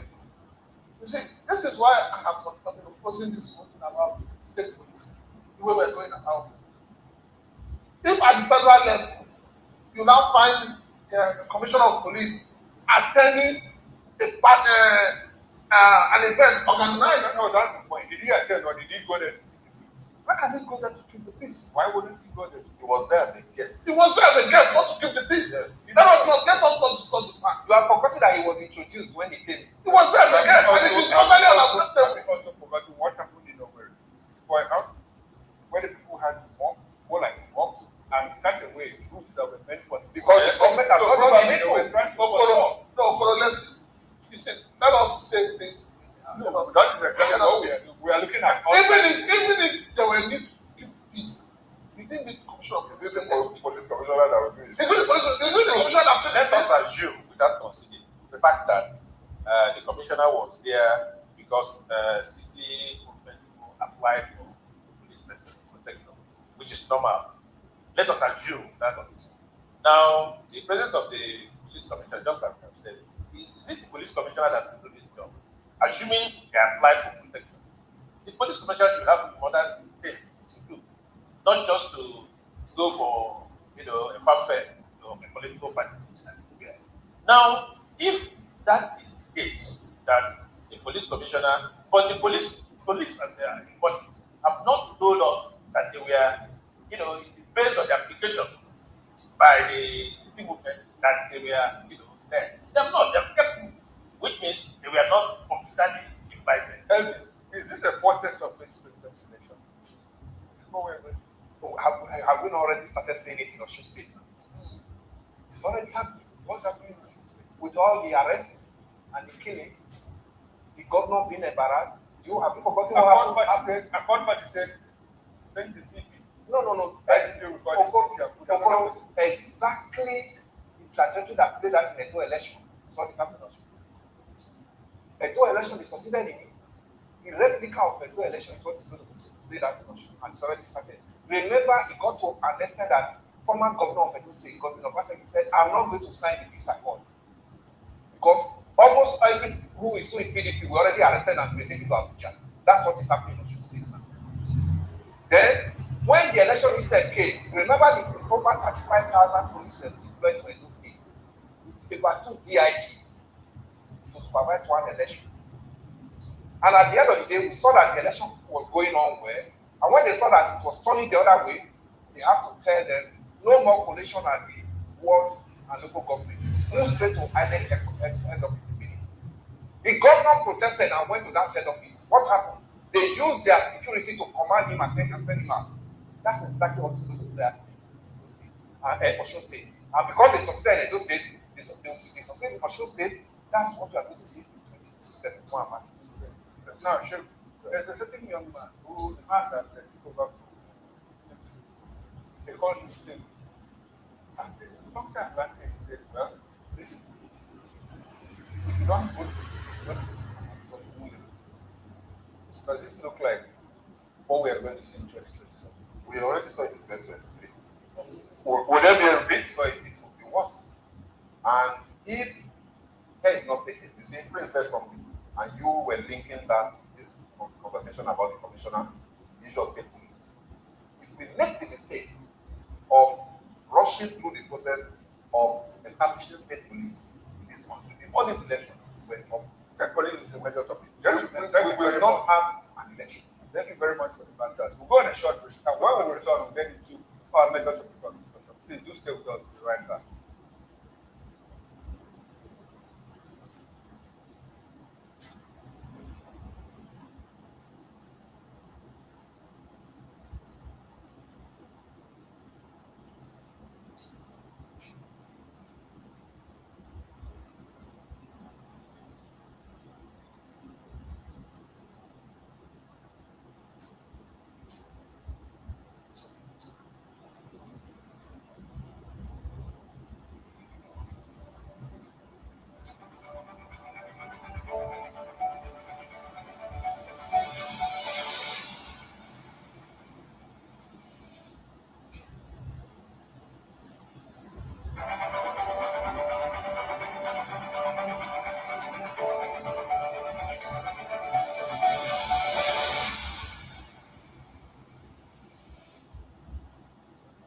Welcome back and thanks for staying with us. And if you are just joining us, this is News Compact on VOB Television, Television.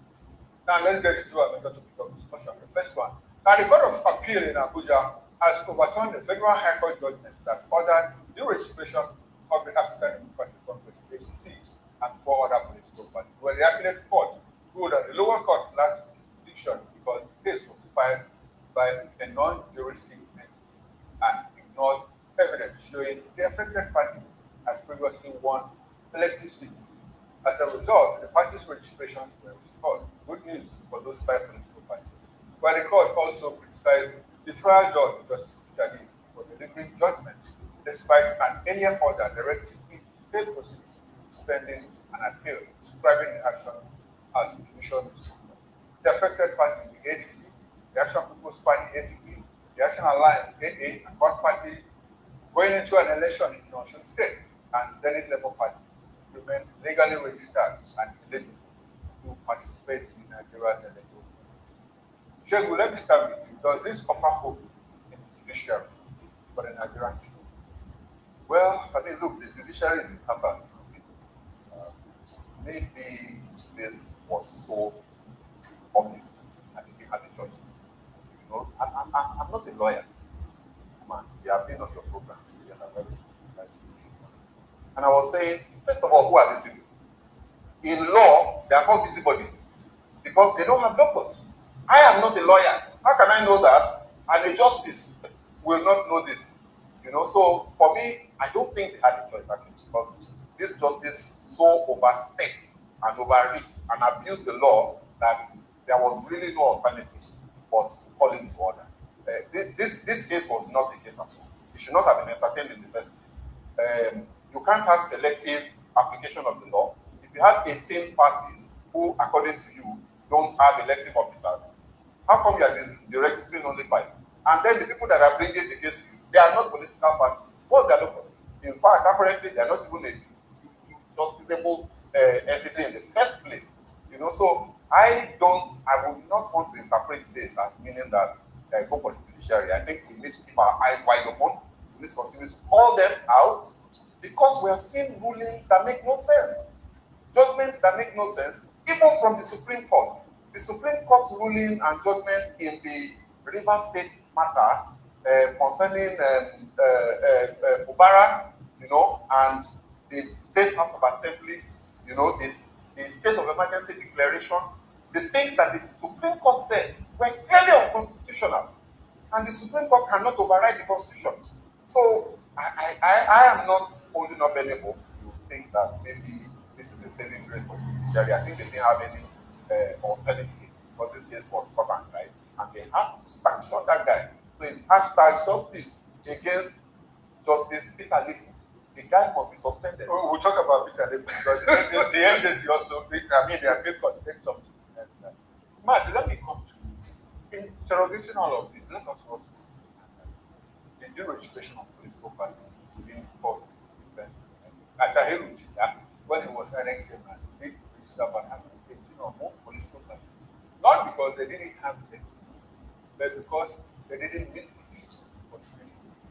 One of which are the national, state, or local government must win the section of votes to continue to get the political party. Why is this one causing this kind of force? Is it because the ladies? Yeah, you know, Mr. President also talked about equality. I think when he met the bishop, I think it's not Mr. President should begin to validate actions of the people of Nigeria begin to do so. So INEC over time are very apprehensive. Political parties are very apprehensive because of the inconsistency in INEC's interpretation. You know, you have two court orders, you have INEC one way or the other. So that is why people are now saying, no, why this, why that? And because of the present situation in this country, you know, where the political parties have been, you know, harassed and, you know, commodified as it were, members also inclusive, it becomes very easy for people to lay blame on IT for not being fair enough. So in this case, you know, people felt INEC is not fair enough, you know, considering what political parties have gone through, the PDP, the AD, ADC, the NDC, and what have you. So it is perception, which many times will, you know, be real as it were. So that is why it is very, very apt at this point in time to ensure that INEC do the right thing. I think as a perspective, is that the justice must be asked to take a bow as it were. Because if the legal practitioners and components can met out, you know, sanctions to, you know, lawyers and what have you, senior advocates for that matter, they ought to have meted sanctions to just the heavens would not fall. Because what the people have done when the appeal court said, stop this, wait for us until God, and he now went ahead. But unfortunately, now that speaks volume of the personality of not of personality of the government in question. Their inability to take action against justice leaves much. The government or the agency. What is the agency not the government? Yes, it's part of the government. You have three arms of government. Well, government seems to be carrying a lot. Now, Elvis, does it look like the coast is clear for ADC? know what the ADC is passing. The Nafiu Balak, the issue, and all of that. For Accord Party, I mean, they are good. Yeah, because How about ADC? yeah, the Balak will be a matter is still an issue, but I know too well that if we have to stay by what the Supreme Court pronouncement on this matter, that internal crisis of the political party belongs to the Republican Party to settle, that shouldn't have been any issue. That would have automatically said, okay, the coast is clear. If only the court will not contradict itself when this matter goes up. You know, sometimes when you get to the Supreme Court, instead of the Supreme Court to make the categorical statement, they will now refer you back to the lower court. Especially again. that case. So that case that went to Supreme Court, yes, referred to the High Court. The sense of that is not been dispensed. yes, that's the only fear we have there. Ordinarily, if that's not good, if it was not going to be in that manner, one would have said, okay, since the Supreme Court may not contradict itself, this matter is that it's an internal affair of the political party, and the political parties will resolve it by themselves. One would have said that, okay, the coast is gradually clearer for ADC. So that would have been talking about distractions are being shown, and they should be able to face the campaign as expected. The campaign is starting 19th of this month. So every distraction now should be pushed aside and let them begin to manpower the strategies for their campaign, because they have a bigger elephant in the room to contend with, which is the ADC. All right then, Prince, to you now. How much of this will affect court order that registered in NDC? You know, there was a court order some weeks ago that said, well, the NDC registration was court order, and some of the parties that were not served. What is the position of that? If you have followed that, there's also a report from the court saying that so what? Well, the position is we're all in comatose the way it is now. You know, the judiciary is in comatose, the legislative is in comatose. The only group that is working is the government. But you see, there's something I need to say about that. If you take time to look at the Nigerian customs, when you had the Colonel Ali, you found out that the customs was stagnant. Nothing was moving. In the 3 years of the current CG of customs, I think, the custom has become like a different. You're asking yourself, is it possible for us to have the kind of custom service we have today? That's a question a lot of Nigerians have asked. I mean, I ask myself, if you have a leader who is as innovative as the CG of custom, who has brought a lot of innovations into customs, why is it that INEC and other agencies of government are not thinking out of the box? We're talking about continuous voters registration. What it means is that, and I keep saying it, every day a Nigerian turns 18. Every day a Nigerian loses his voter's card. Every day the voters card gets defaced. It means that it must be continuous. But is that what? Yes, but that's not what we have. If you go to some banks today, I'm not going to mention any bank, you just don't need to talk to anybody to get your ATM card. At the entrance, you just put in your biometrics and your number, and you get your ATM card. Why is INEC not thinking like that? With all the money they're getting, why are they not thinking like that? To make life simple and easy for Nigerians. I want us to resolve the issue of the Yeah? The position is that we're there. NDC is there. It's a registered party. They've uploaded the name of their presidential candidate and everybody. You know, so. No litigation. Well, I don't know who's bringing up the litigation. If you follow the appeal court ruling on the one that talked about the registration, they said those who file the case have no locus standi. So who is filing case? You see, there is something about the NDC issue that to say, oh, I register a name, you know, and then you come up to say, oh, that is the name I wanted to register. Does it make sense? It doesn't make sense. It's like looking for what is in the belly of a fish without killing the fish. You know, some of these things can be confusing because a party is in the process of conducting elections, you know, uploading list of candidates and all of that. And just one small statement that with some statement that we might consider small, you know, from a high court judge from in one remote area of Nigeria, federal high court or state high court, and puts that small statement, that statement that we consider small, puts a spanner, in my way. The recent statement by Johnny, that's where some of us are taken aback. Said lawyers should not use paragraph, and people have also interpreted in Supreme Court. So we don't even know whether it's just Supreme Court exclusively or Appeal Court and High Court and Magistrate Court and whatnot. But that is not the issue. That is my ground. Okay. Look at the issue we are raising now. The multiple judgments coming from courts of coordinated jurisdictions and whatnot. The issue of injunction have reduced to an extent, But this issue of courts bringing up judgment here and there, that should be what Mrs. Justice concentrate on.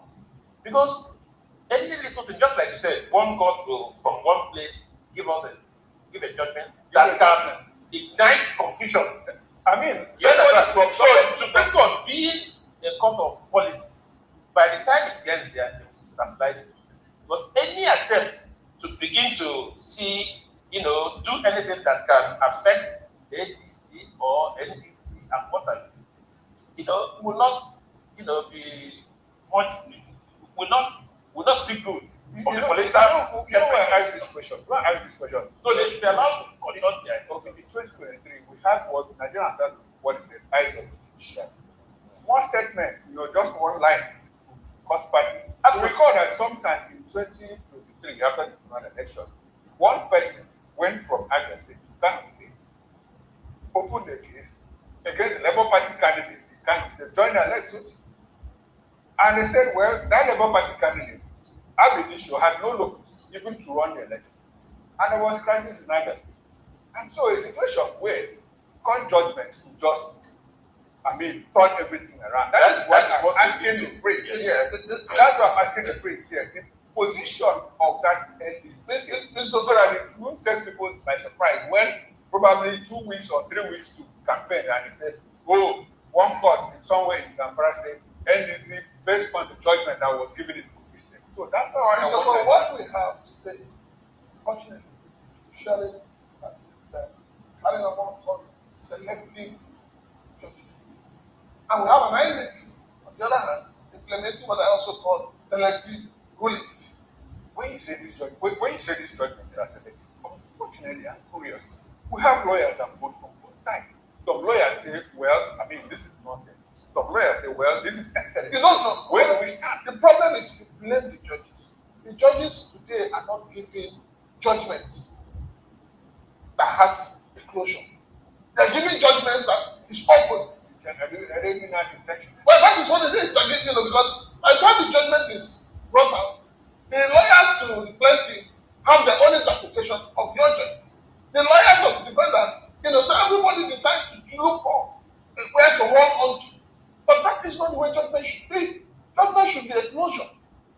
And we talked about when they went to Supreme Court. Supreme Court said, okay, NDC, we recommend NDC chairman led by David Mark is recognized, but go back to the High Court. The same thing happened in Nnamdi Kanu's case. When they got to Supreme Court said, okay, but go back to High Court. And each time the Supreme Court tells you to go back to High Court, you need to go and consult Oracle, because anything can happen. Now, as we are talking about judiciary lawyers, we have one lawyer, senior advocate of Nigeria, who is a functional chairman of one of the major political parties, talking about the Kanu. You know what he said then before he said he has sent the name of Goodluck Jonathan to INEC, as a presidential candidate. He didn't name it for anything. But he said Goodluck Jonathan and other National Assembly members, candidates and all of that. And when the press asked him, you know what he said? He said that the law does not necessarily require him to put it up on INEC portal. And according to INEC accepted and acknowledged this letter. So where does that leave? Acknowledgement of letter. He said that we need to be very honest with ourselves. He says you must upload. That is clear. No, Turaki is saying that the constitution does not explicitly it's wrong, upload. It's wrong. No, it is wrong. The law says upload. If you don't upload, if you send a letter to INEC, whether INEC agrees with you, INEC will acknowledge your letter. Acknowledgement of your letter does not mean that INEC will listen what you have written in your letter. Why are we breaking our heads? Why are we breaking our heads? Jonathan, the man and the senator. I've not said anything. Why is he not saying something? That is the question. Why is he not saying something? That is the question. Looks like, I mean, it could be. That is the question. He has not made any categorical statement as to whether you know the last thing he said. The last thing he said. Well, you should understand that during the presidential campaign, there was a program here. Yeah, there was a program here where we, asked us about whether he run or not. I said categorically that Jonathan should take his integrity back. I think what Jonathan is doing is not the Jonathan gave us a proverb. And a very beautiful one. And I think yes, the sleeping proverb. You know my concern and the concern because I have had to discuss with a few people, including lawyers. You know what? They say tyranny was not put in the election. It was put in the constitution. That in no way does the constitution say that you should upload. Look, so what is the conflict between the Electoral Act and the Constitution gives INEC powers to set guidelines for elections. We were told that guidelines. End of story. We were told that guidelines. But the Constitution gives them the power to do so. What the Supreme Court then said is that they are not bound by it. But it did not say that they should not issue guidelines that you must not obey it. So look, that when Samuel Turaki is talking, he's just playing semantics and playing with words. The truth of the matter is that you cannot, under any circumstances in Nigeria today, as far as INEC's guidelines and instructions are, contest in any election without your details being uploaded through that portal. If you don't upload through that portal, you are just joking. So if he has an agreement letter, congratulations. All right. Because the Constitution clearly spells out the responsibility of INEC, organize, conduct, supervise election. These are constitutional requirements for INEC. Based on this, INEC do act their guidelines for the elections. So anybody that is going against this has not done the guidelines of the election. That's upload. That's number one. Number two, INEC still have the responsibility to publish all the list of the candidates for all the political parties as uploaded at the appropriate time. So let us also wait. Let's not even begin to drive the vehicle now that it's not ready to move. Let's wait and see what INEC is going to publish in the national dailies and even their website, the political parties candidates and the various positions they are vying for. Then we'll now know whether Jonathan is part of the candidate for PDP in this coming election. And let us also see August 19 campaign starts. As he started drawing up his campaign team, because he told when they came to him last time, he said conducting presidential election is not computer game. That you just wake up and start to say you have to have your plans. Has he had that plan? Is he mapping it out? Is he setting it up? And even ask them, how many of you here have PVCs that are saying that you want to contest? So I don't think the body language of Jonathan shows that he's going to contest. Anyway, recall also that we have two factions. Okay. One faction has uploaded. Yes, with this faction. Okay, I thought they were supporting Mr. President. They said they don't have a president. A president, I thought they were supporting Mr. President. Now, what will be plan B for plan A if INEC? Well, let us wait and see. Let us wait and see. In the meantime, as we wait and see, congratulations to ADC plus 4 ADC and the other political parties, whom the court has said, well, you are fit to run in 2027. In the meantime, let's move away from all of this and go to South Africa. Or talking about what is happening to Nigerians and between Nigeria and South Africa, where President Bola Tinubu reportedly declined to meet the special convoy sent by South African President Cyril Ramaphosa amid renewed consent over the scientific attack on Nigerians in South Africa. But Nigerian officials said the decisive decision reflected dissatisfaction with Pretoria's failure to address threat attacks on Nigerians and its delay in qualifying the bilateral early warning mechanism aimed at preventing violence in the citizens. diplomatic tension intensified after the reported death of Nigerian national chief during the police operation in Cape Town.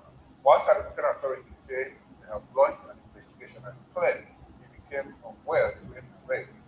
Video footage cited what appears to contradict that account, where Nigeria has also continued to demand stronger action against Syria and better protection for its citizens in South Africa. The Prince, was this a good diplomatic effort to resolve the tension between Nigeria and Somalia? What was it? What tension?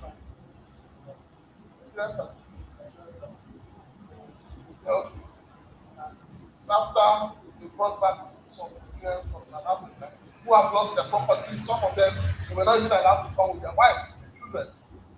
So what is the whole essence of sending an enemy?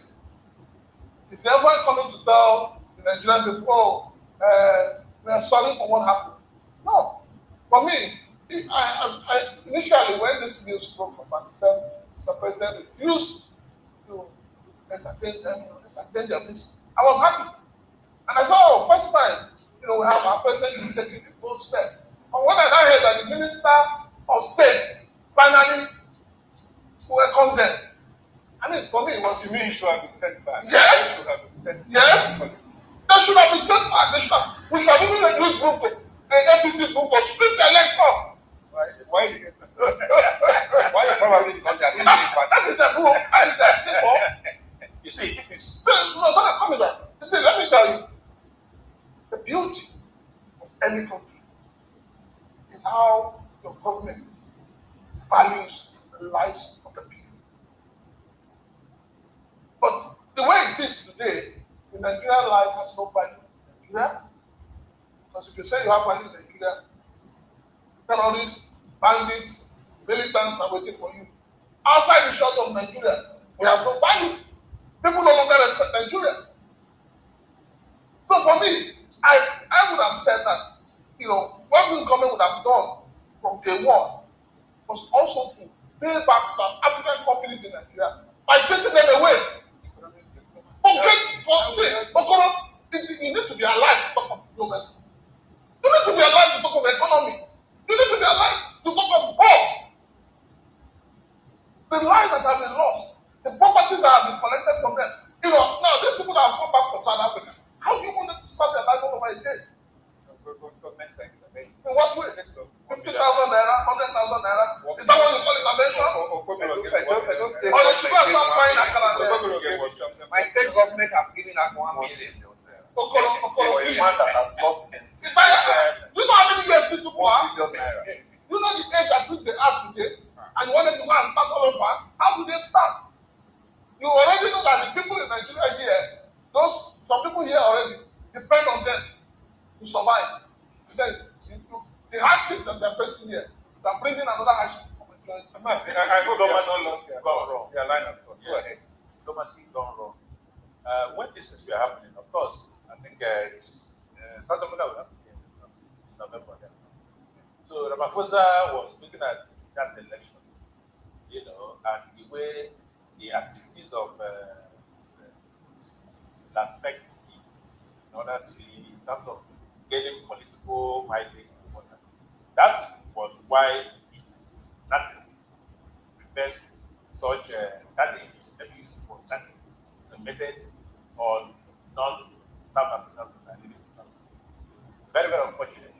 I think why they are running from pillar to post is that most African countries have made representation in so they have made assuming that Nigeria is still voted. Because do you know whether they're still voted?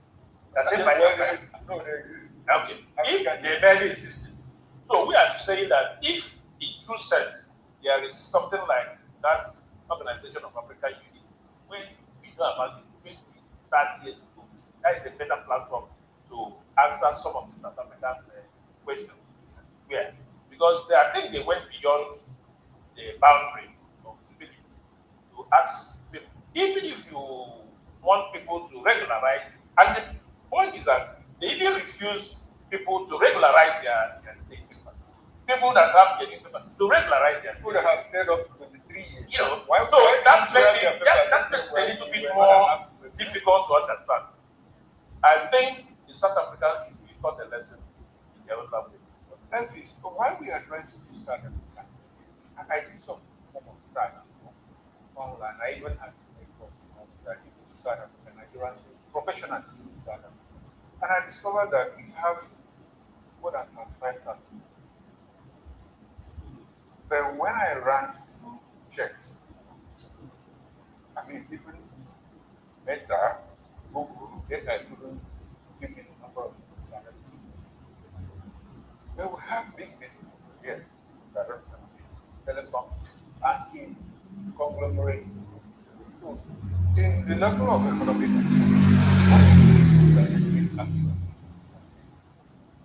is that the level? Especially, like, looks like they are not able to come. And still, yeah, it's still raging. It's still raging. Yeah, Nigeria can nationalize those companies. We've done it before. What Amama did it.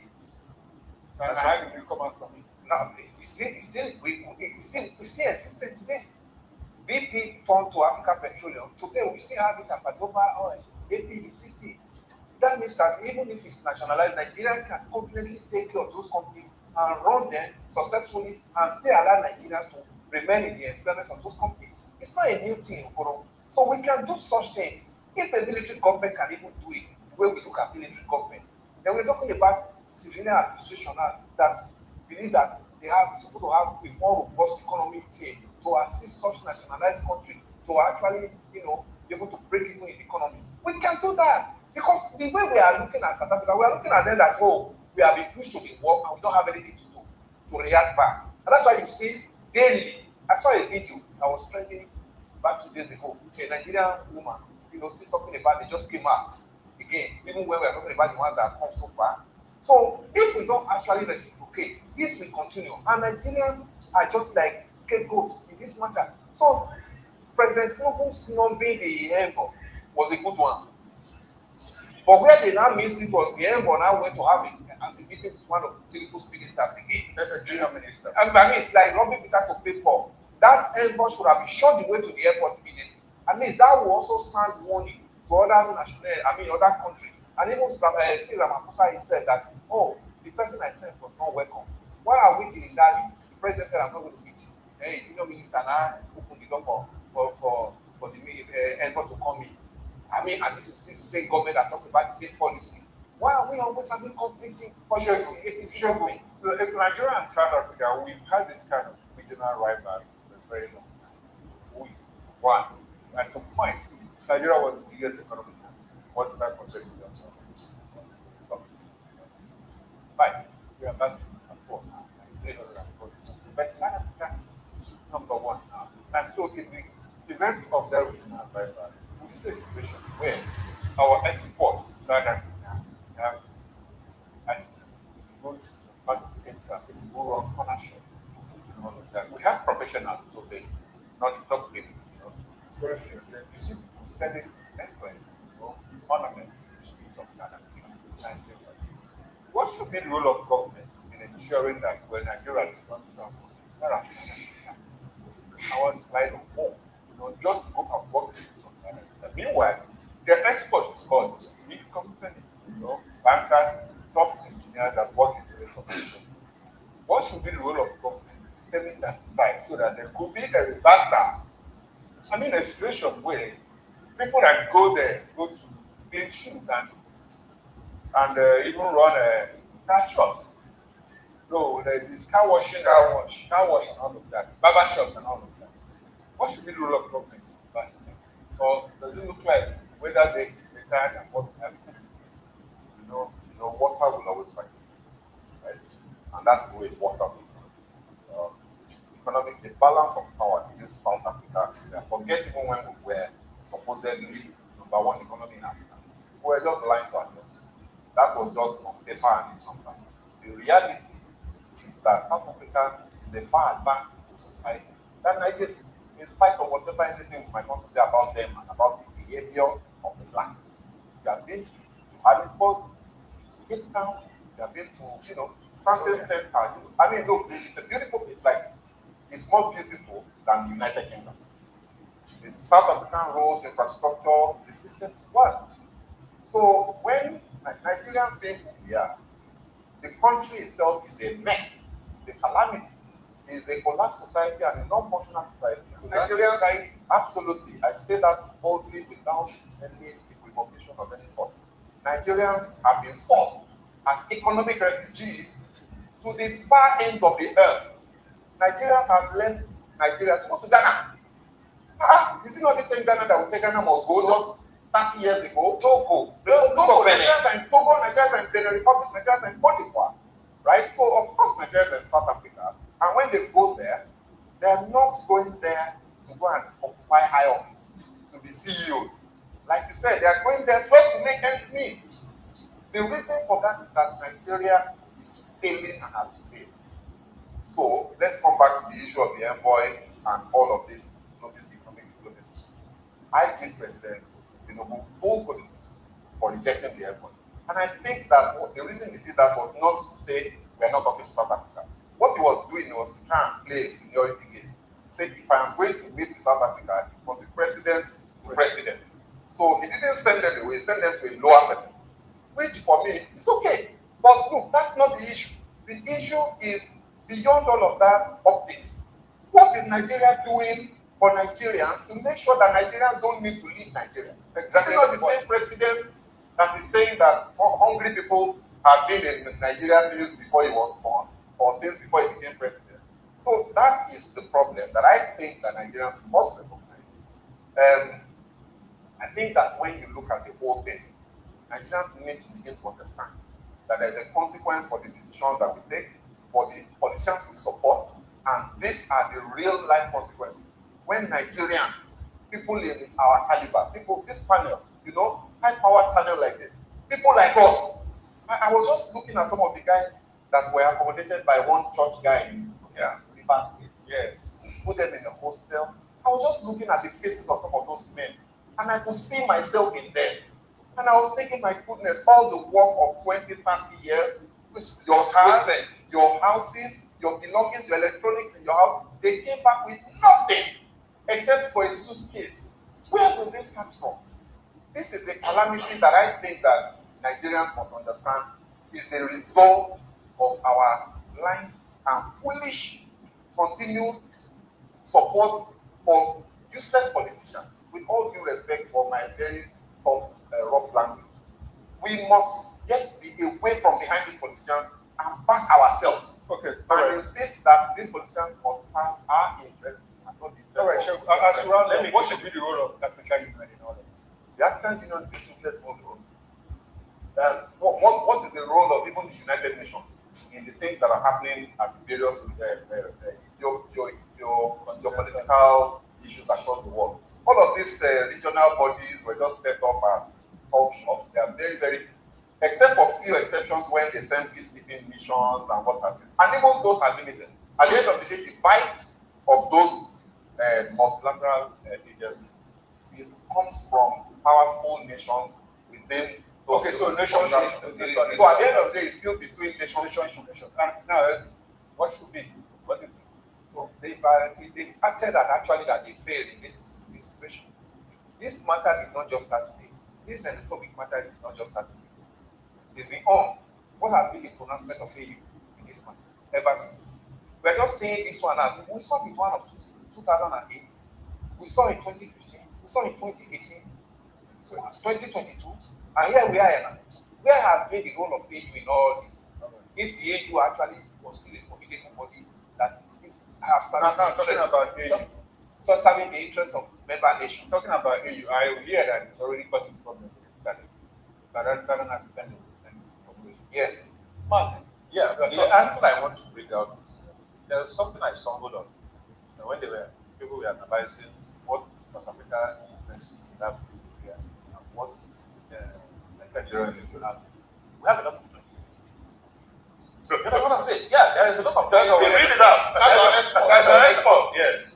So I do not know what will happen to some of these countries that are so much in South Africa. Will they still come back? all that. Already we have many of them. So, in terms of what you call economic diplomacy and all that, if we continue to look at the benefits vis-a-vis economy and what have you, this mandate, because just like everything, this thing is not just start today, and we have layers up to today where this is not. So it is time that about time Nigeria takes those steps. All right, then thank you very much. It brings. When people say Nigeria takes good step, and now what's the good step? For me, the first step is not about stopping Nigeria's now. The first step is for us to have leaders who have vision, leaders who are ready to make that ultimate sacrifice. Not Nigeria. That is all. I think the Nigerians will stop traveling. That is all. Exactly. See, let me tell you. How many Australians do you find here? Let me tell you, a few years back, when I went to South Africa, I met black people from South Africa, and they asked me, why is the Nigerians, they bounce when they walk? It's true, they say Nigerians bounce, because then Nigerian money had value. Today, nobody, there's no African country. Nobody even knows whether you are bouncing or you are not bouncing. Even we in Nigeria, we can't even bounce. We can't bounce. Yeah. All right, then, gentlemen, thank you very much. We'll go on a short break, and when we come back, we'll talk about state police, because 5 Nigerian states have said, well, we are going to use our state security outfit and transform them to state police. You stay with us, we'll be right back.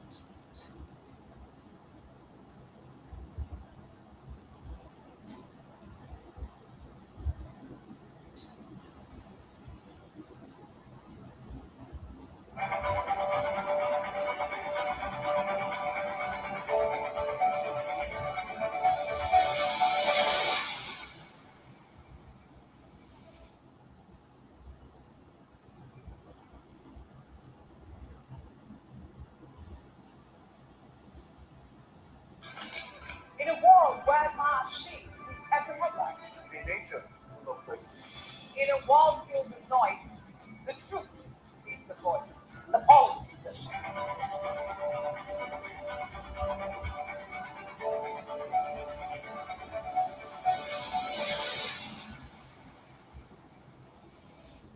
All right, then, welcome back. Well, we just said that, well, President Goodluck Jonathan, sorry, former President Goodluck Jonathan said, it's very difficult to wake a man who is pretending to sleep than a man who is actually sleeping. Unfortunately, he is the one pretending to be asleep because he's not speaking to Nigeria about his intention or otherwise to run in 2020. Well, let's move away from that. 5 Nigerian states, Ondo, Kaduna, Anambra, Zamfara, and Abia, have indicated that they will transform their existing state security outfits into state police once the constitutional process is set.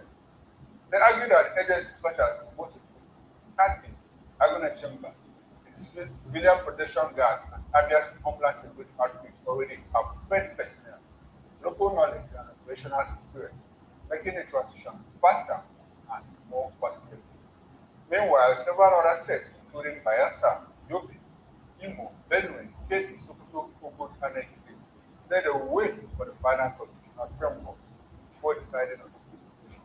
The other state is taking a different approach, stating that it plans to establish a completely new state police structure from scratch, rather than convert it to native constitution.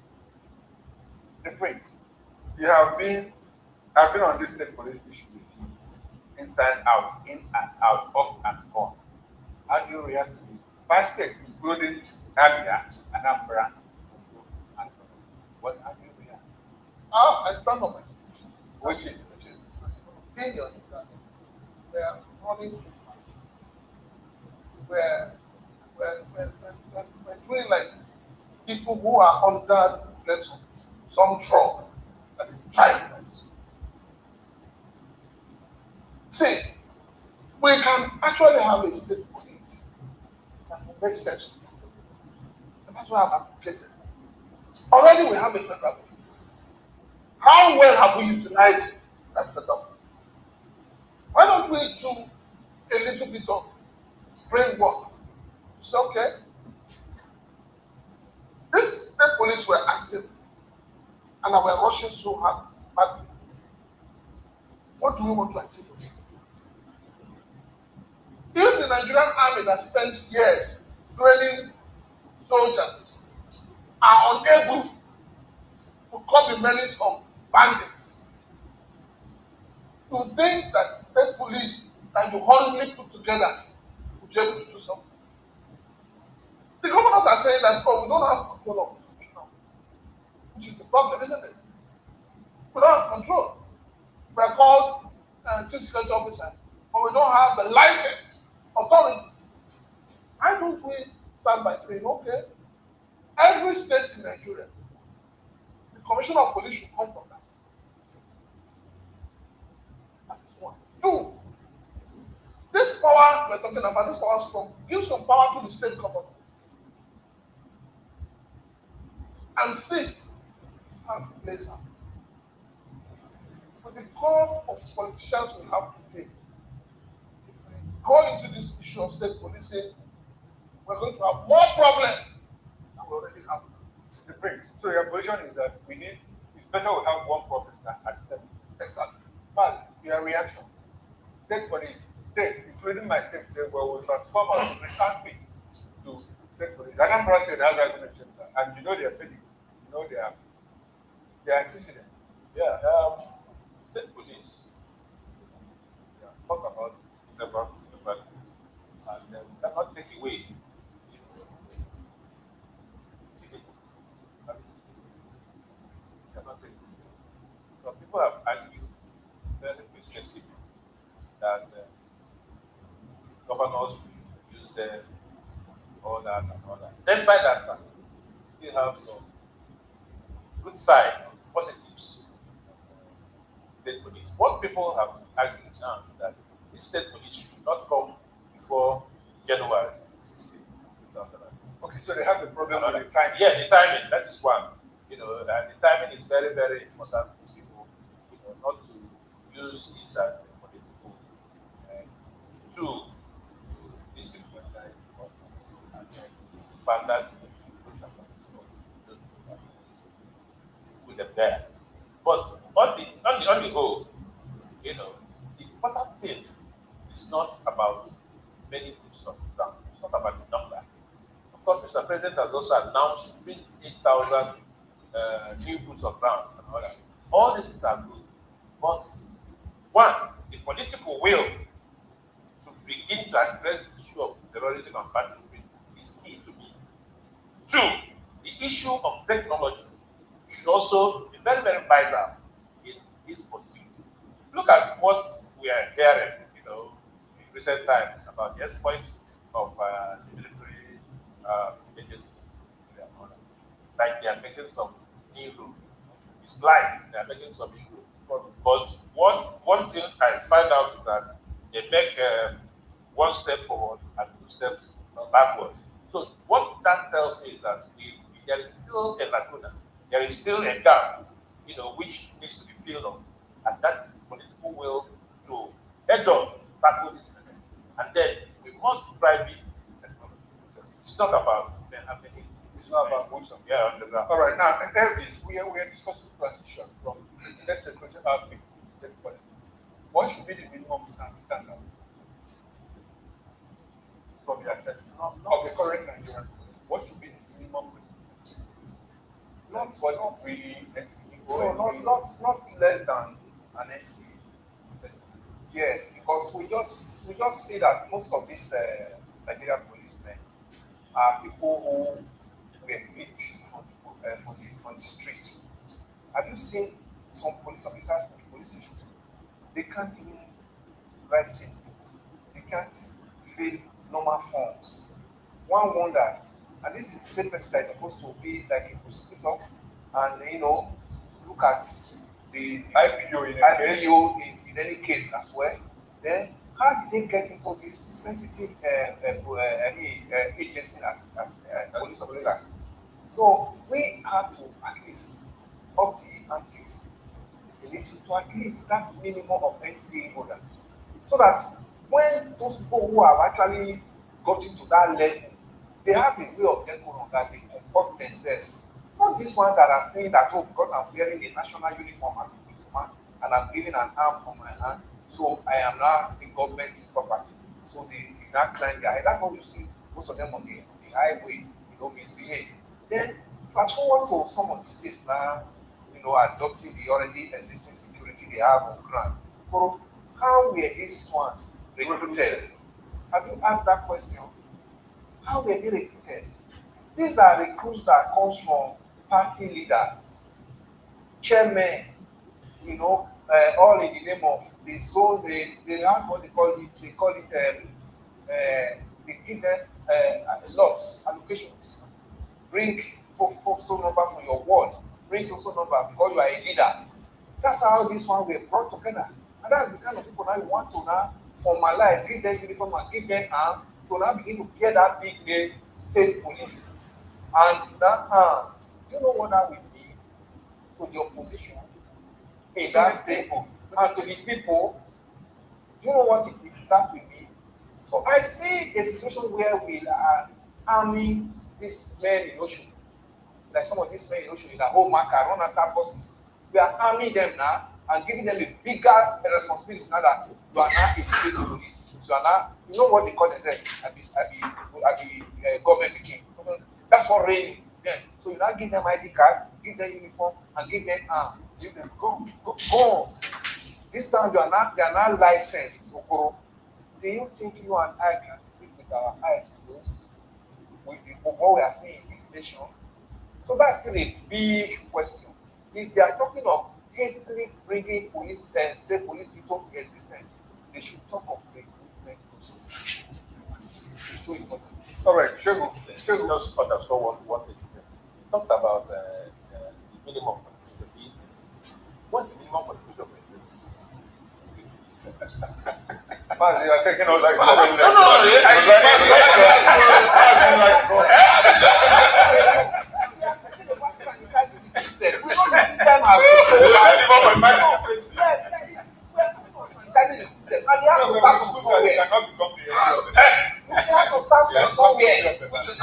It's impossible now.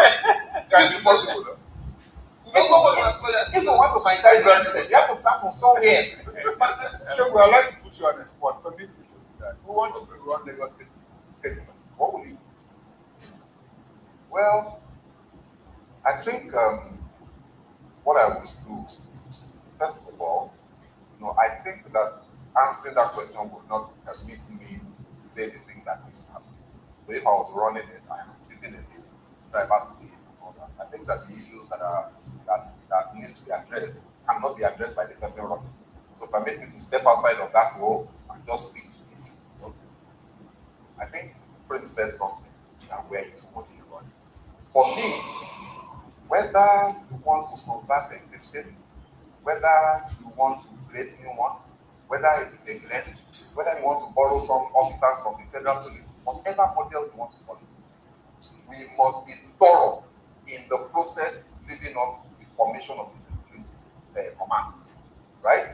We must ensure that the concerns that citizens have, both from a political point of view, which is the issue of abuse, and from a social welfare point of view and security point of view for citizens, which is the issue of the interaction of Nigerians with the current police force, where it is mayhem. It's a nightmare. The average Nigerian sees a policeman, and even when you have not done anything wrong, you are afraid. Immediately, as a driver, you see a police checkpoint ahead of you, then your blood pressure goes up. You want to replicate that at 6 states across the country. So I think that before we proceed in too much of the hurry, we need to lay out the operationalization modalities of the state police question to ensure that there are guardrails against abuse on one hand. For example, making sure that the governors do not appoint judges. You have to do that. If you don't have a law that provides for an independent appointment of police heads, then you have lost it from day one. The president appointing the IGP is part of the problem that we have at the federal police level. You can't replicate that at 6 times. You have chaos. That's number one. Number two, the implementation, including recruitment that we are spoken to, including what the training modalities will be, what will be the operational guidelines, what can they do, what can they do, what law will even form them. Because don't forget that after Constitution Amendment, there has to be the creation of a State Police Act by the National Assembly, and each State House of Assembly must then create their own State Police law.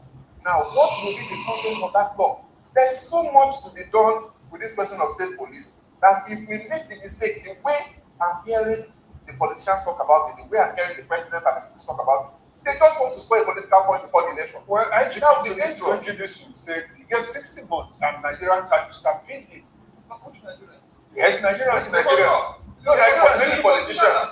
Many politicians. No, they are not representation of Nigerians. They are representing themselves. 60 months is to me, it sounds very, even too soon. You have to make sure that you are born. That's why it's 16 months. If the necessary ingredients are not put in. Exactly. You At the end of that problem. If you still go Exactly. look at security. Yes, look at the electoral act. I totally agree with you. And then I ask you again, and I ask Nigerians, if our military that are trained in warfare are unable to come this security as it is today, what will State Police? You think that State Police should be able to come in? Should I take that like a concluding thought? Yes. All right, Matt, let's have it. Yeah, just like you said, this State Police is very slowly. Not just this political, not having his hand try to, so that there's no conflict. We should allow it so that after the election, now move systematically. All right. Yeah, I'm particularly concerned about the recruitment process. Politicians should not hijack it and start sharing it as slots among themselves, as we see in most national offices today. They use these slots to not appease themselves. It will bring problems. It will, take out the necessary Nigerians, qualified Nigerians who are supposed to be able to uphold the integrity of that agency and be able to, utilize as expected. And screen them out because there's some political leaders who now have slots to bring in their own political voice into us. Oh, come and be a government again. It should not be allowed. The failure of the federal police is what we are trying to correct with the state police. And if we miss the same mistake, there will be more chaos. All right, sure. Overall concluding thoughts or just on this issue? On this issue and any other. Okay, so I think that for me, I am concerned about politicization of things that are supposed to be national issues. State police, so the South Africa interactions, so poverty and hunger, economic condition of Nigerians, all of it. The president is only interested in 2027 election. And everything he's doing is geared in that direction.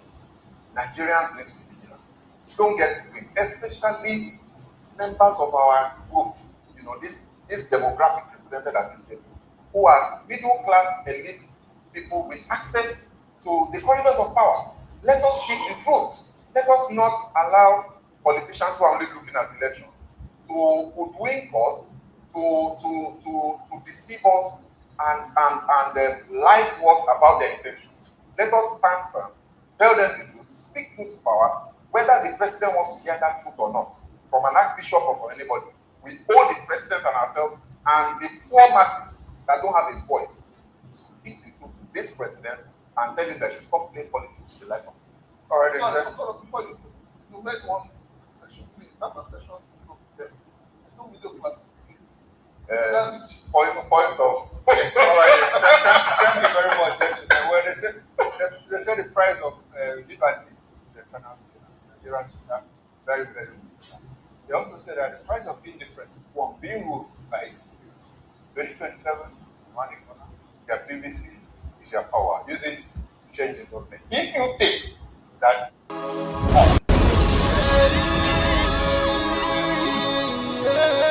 This is from Biafra's Got Talent. We are letting Biafrans know the reason why we should remember those who gave their lives for us, those who died that we may live. You died to end my suffering.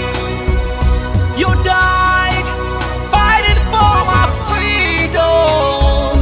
Your blood is the seed of redemption.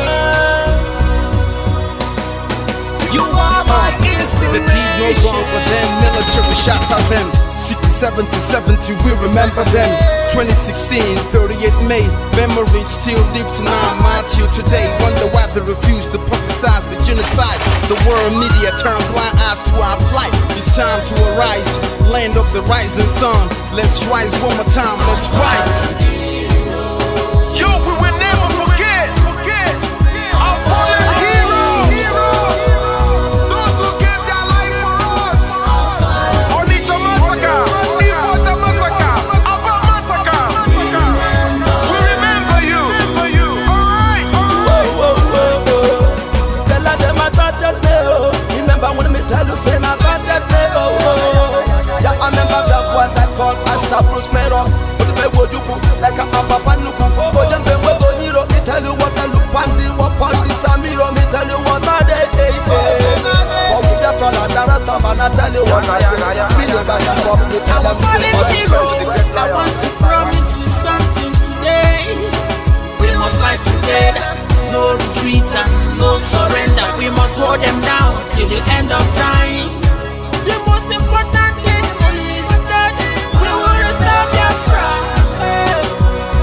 May your soul rest in peace. I look up to the sky with tears in my eye. For other Biafrans and for freedom had to die. We will never forget you as the days go by. You are always in my heart, will never be apart. They fought for our freedom. They died for our freedom.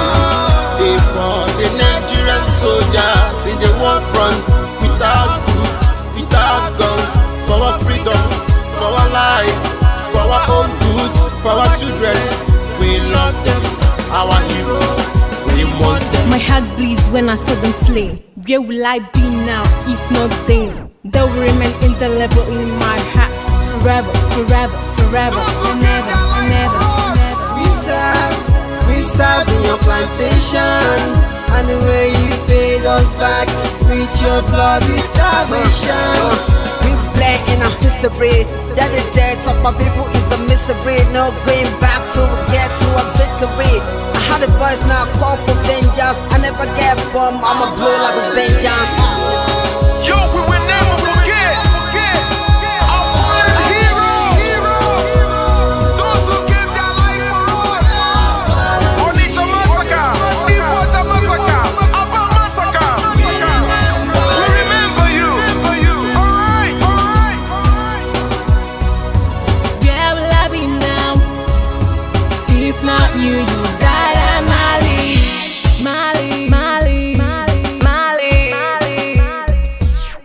They were starved to death because of our freedom, and they paid the debt for our freedom. Flag high for those that died in the genocide, fighting for you and I. There is pain in our heart, we bleeding inside, tears in the eyes of our fallen heroes. This is for my fallen heroes. Give them all the patient people. It's like I'm looking at myself in the mirror. Cause to be a cast, I need to be a nurse. If we did not retire, They paid the ultimate price. They died for me, for the freedom of my unborn child. We live for the legacy. Yo, we will never forget our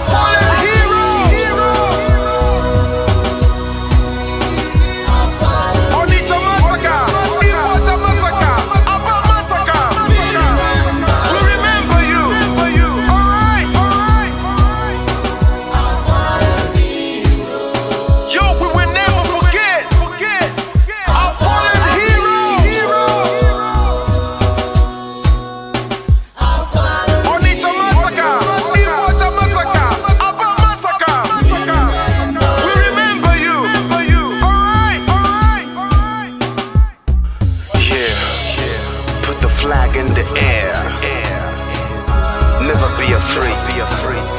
March on, cause we are more than conquerors. Yeah.